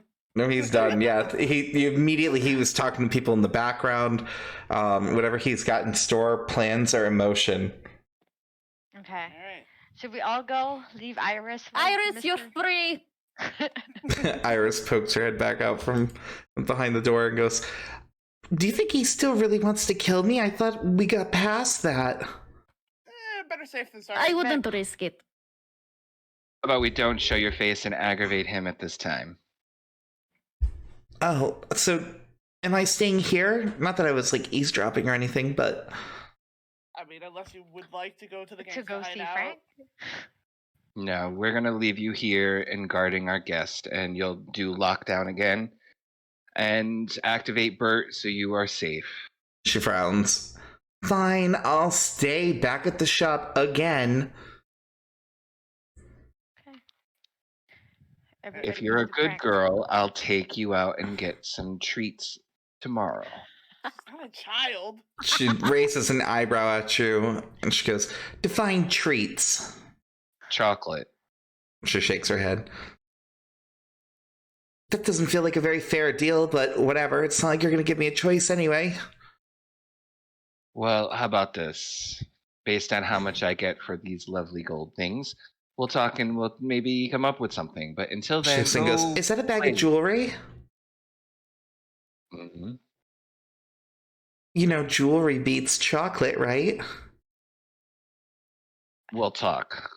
She Ray smiles. Ray gets first dibs. She did all the heavy lifting. Hey, as long as there's something, jewelry's jewelry. Mm. She smiles and goes, "I'm gonna watch the shop so well, you guys will be amazed. You go, girl. I'll even clean You out do. the acid bath." Mm, Make sure you wear gloves. She nods. Of course. yeah. If you need any help, just please call us. She gets on your communal body disposal gloves. Oh, Iris, Really need before that you go, incinerator. can you help me out a little bit? Oh, Just a little. Oh, yeah, you don't look that great. So she goes, "To keep hope alive," and transforms. Woo. And then she gets next to you, and Iris is going to use her new power that she has because she too ranked up. oh. It's Yay, called ability. Secret Medicine. She fancy. She that. failed. She's doing it again. Oh no! Poor Iris. It's so canon, though. Iris. I'm thinking she's gonna have to We're heal still you a few learning. times. Let me see. What is her We're still int? learning. Iris got int for days, so Iris is 25 int. This heals you for 20 per 5, so she's literally healing you for 100 each time. So she's just restored 200 of your health. Thank you, Iris. And she's gonna lose 30, and she's gonna break form. I know it's not Thank perfect, you. but you're better. Well, I'm not limping anymore, so that's good. Thank you. She Thank you so nods. much. Plus, your eyes like looking forward again. It was getting a little weird there. There's been worse. All right, now let's bring Jules. Let's go. Okay. She's just raging on Mox's shoulder. Can we knock her out for the ride so she's making no unneeded noises? Jules looks at you and goes, Well, I'm pretty sure she's going Oh, shut up. I just punch her in the face. He like God. everyone takes a turn punching her in the face. She goes to sleep. There you go. Let's go. Okay, so we're gonna theater of the mind this part. You guys show up to Frank's lair, if you will. It is decorated. It looks like you're having some kind of. It's a rush job, so it kind of looks like they repurposed like birthday / like quinceañera stuff, and like they're sorting it together the best they can. It's hood, it's ratchet, like it's the apocalypse. Tried. Yeah, so as you get out of the car and you have Jules with you, there are members of the gang standing outside, all applauding, clapping, cheering you guys on. You can tell just by their reaction that you have earned the respect of the gang, and they are no longer looking at you like outsiders. As far as they are concerned, at this moment, you guys are members of Frank's gang. You enter with her. The entire place is completely set up for festivities. They even have some weird bobbing for miscellaneous synthesized fruits game, all kinds of stuff. It is clearly a party. There is, of course, adult beverages. There is the future of beer pong, which is basically still beer pong, but it is not beer as we know it because apocalypse. It is a huge party, and when you guys show up, and of course Frank sees you, he's like, my honored guest, come sit down at the table with me. So we all walked. We all And then walked he to pats the table. one right in front of him across. He goes, and this is of course for Jules. Just plunk. I don't see the battery in the map. No, it's theater of the mind. Theater of the mind means there's not a map. Okay. So as you sit down at the table and everyone takes their seats, he smiles and goes, and to think you guys got this done in like 3 days. That's quite impressive. I have to ask, what was the secret? How did you get in so fast? You worked as a team. I had the Frank. date. He kind of raises an eyebrow at that one and goes, yeah, I'm gonna go with this as a team effort. But congrats on your date. And so then No, thank he of course looks at Jules and goes, and you, congratulations on making it this far. We did have a good run, didn't we?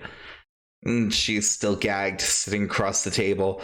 She's sort of coherent at this point, but like you can tell just by the way her head is drooping that she definitely probably has a concussion from the 6 punches or however many of you there are when you all took a turn. That's assuming Iris and Randy also got to swing. If they volunteered, then yes, absolutely. Yes. So he looks at her and smiles and goes, do me a favor, remove the gag from her. I just like reach across and yoink. Okay, so you pull the gag out. Jules rolls her head over and she's like, you fucking assholes. And as she says that, he takes his gun, shoves it into her mouth, and he says, perfect last words, Jules, and fires. And she limply lays at the table with you. And he goes, all right, let's fucking eat. And you watch as people come over and bring food. The dead body of Jules still seated across from him, with you all at the table. And he begins to dig in. Well, I'm not one to waste good food, so. Where's the booze? So as you ask that, one of the henchmen comes over and goes, I'd be happy to get you something. What would you like? What's Bring good? us the beers. Bring us the beers. He nods. Beers. I want whiskey. Oh, we probably got a bottle somewhere. Let me grab the keg and I'll grab a bottle. So he goes over and you just see him like stealing the beer from the beer pong section and bringing it over to you guys directly. And some vodka if you have any. Yeah, I'll find some. He goes running into the back. And Frank smiles and goes, good taste. And yes, Zen, you can pretend to eat or you don't have to. It's up to you. I'm going to attempt to pretend. Okay, so you just kind of shovel the food in. And since you are a companion bot, you were designed to be able to eat things. It's just it doesn't really do anything for you. But you can simulate like human life easily.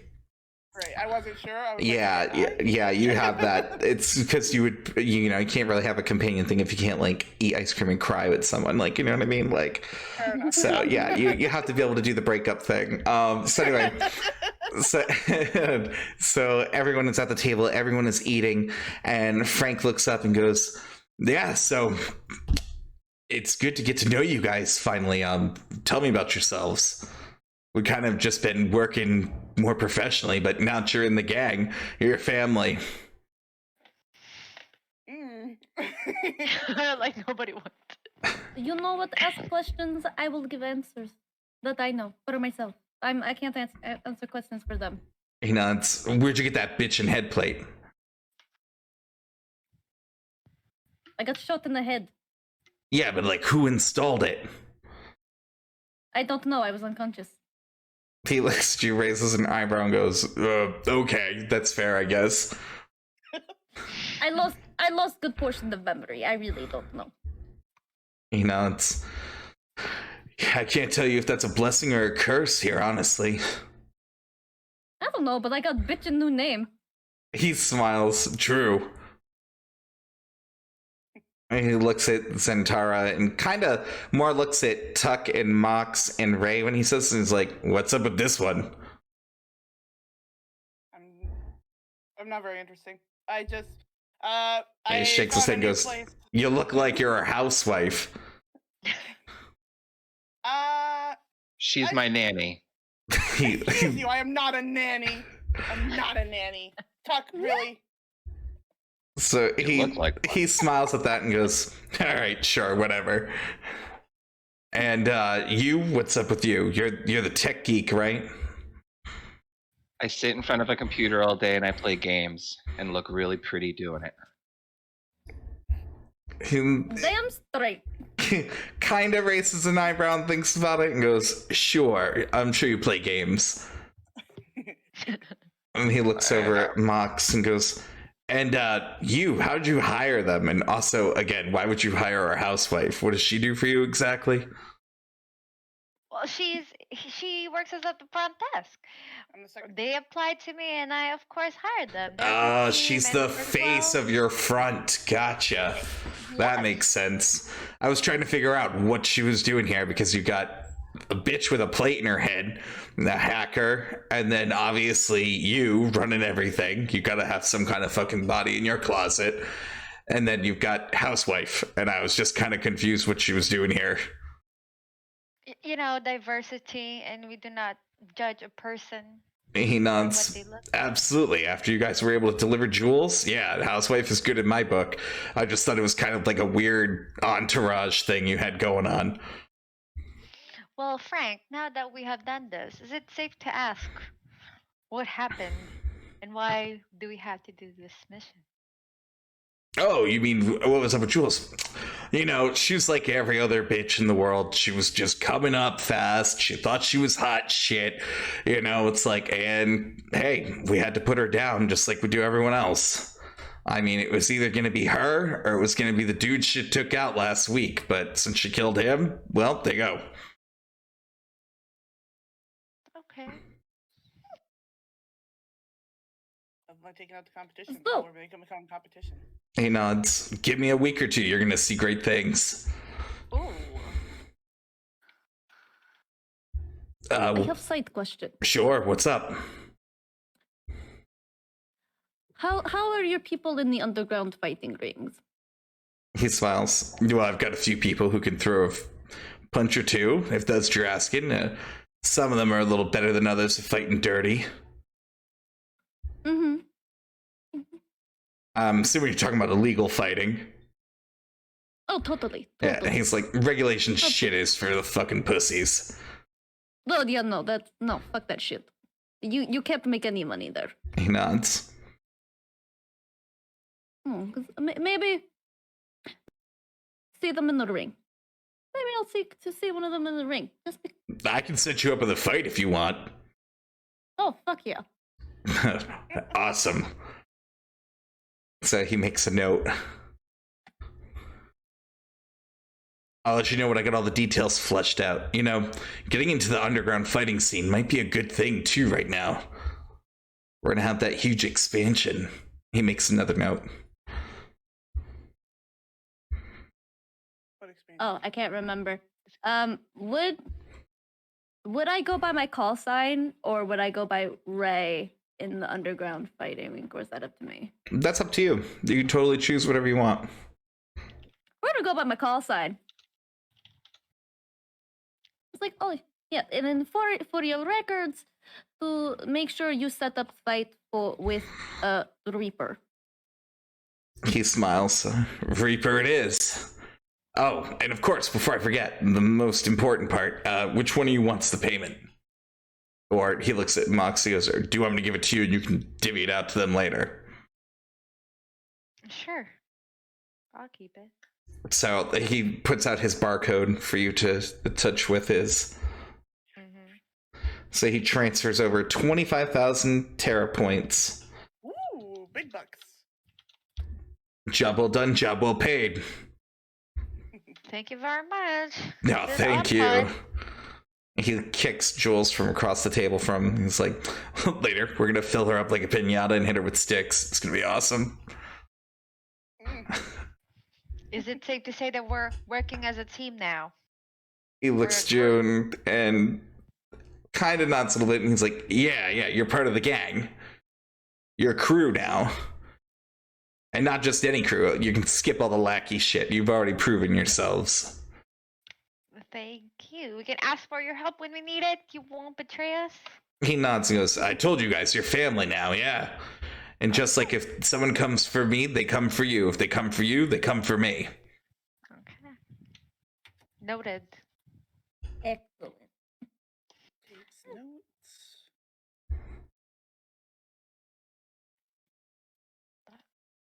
Flash. He looks around and goes, what happened to the little girl? You didn't bring her? Oh, we didn't know how you would feel about having her here, so we didn't, and we also didn't know how everybody else would be around with her, so we thought it'd just be safer to just leave her. Unless you want her, I could go. He shakes his head. Nah, killing her, it's, what, 3 weeks ago? No, I gave up on that contract.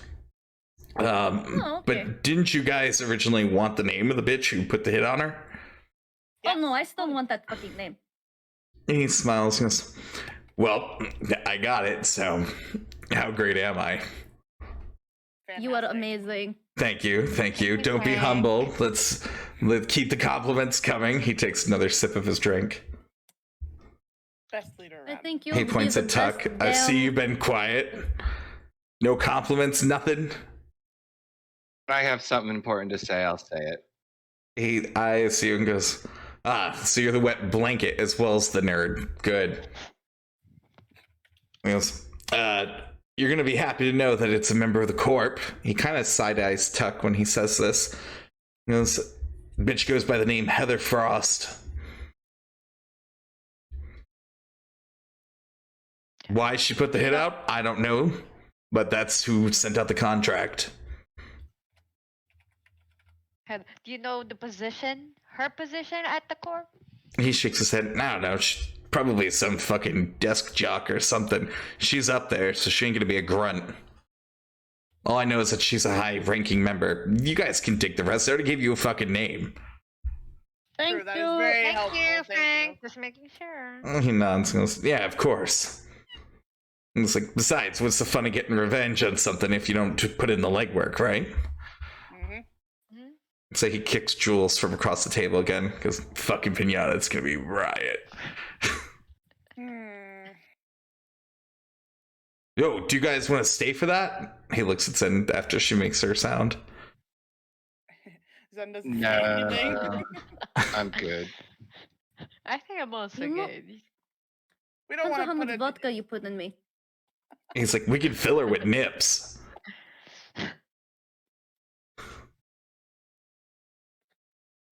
Ray laughs. Ray's attending. Ray is so attending. Okay, so when Ray starts on, he's like, yeah, she fucking gets it.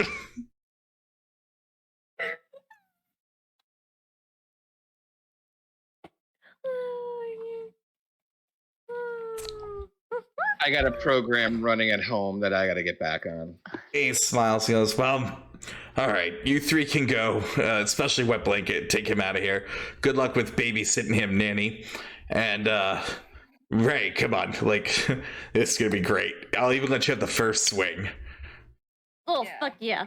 Those- Yeah, I need to teach him some manners. I grabbed Tuck by the ear and pulled him towards the door. Really, bitch. You get the sense that he approves. Frank approves. The white van goes with me. I'll drive them home. Drive to the back to the shop. So you guys leave the scene. Ray, you're still there. They keep their word. You watch as she is hollowed out like a pumpkin and then stuffed with nips. She is gently sutured back together, and they're all hitting her with a stick. Go ahead and roll a plot die. You get that first swing. Okay. Now, do you have anything that would make you good with hitting or with a stick? Yep. Oh, you have underground fighting, don't you? yeah. This is totally gonna count, yeah. So, you smack her and a few vodka bottles fall out. This is Yeah. very good. Very good. Great. Of course, you get a whiskey in there too, but Oh, I got 2 vodka bottles and a bottle of whiskey. the real question is, Ray, are you staying for the entire tea Yeah. of this party? Ooh, maybe I'll grab something. It could be a Oh, good definitely. chance to mingle and show yourself off. Yeah, let's do this. Okay, so go ahead and roll a d20. This is for how the events of the night go. All right, you drink, you play dangerous games. There is a roulette session where one of the newest members is not so lucky, and you all have a hugely great time at this event. Everyone can have one rapport with Frank's gang. Ray, because you stayed and participated in literally everything, you're gonna have 2 rapport with the gang. How do I? You have a rapport spot on your character sheet. Oh, It's one of the bubbles at the top. Oh yeah, I see it. Thank you. So basically, if you need to interact with one of their members or something like that, that can be used to an advantage. Of course, you know, now Ray is like the favored member because she's throwing down with the big dogs. I would like to think that there are some moments where there was not playful, but like fighting, mini fighting when you got it. Oh yeah, definitely.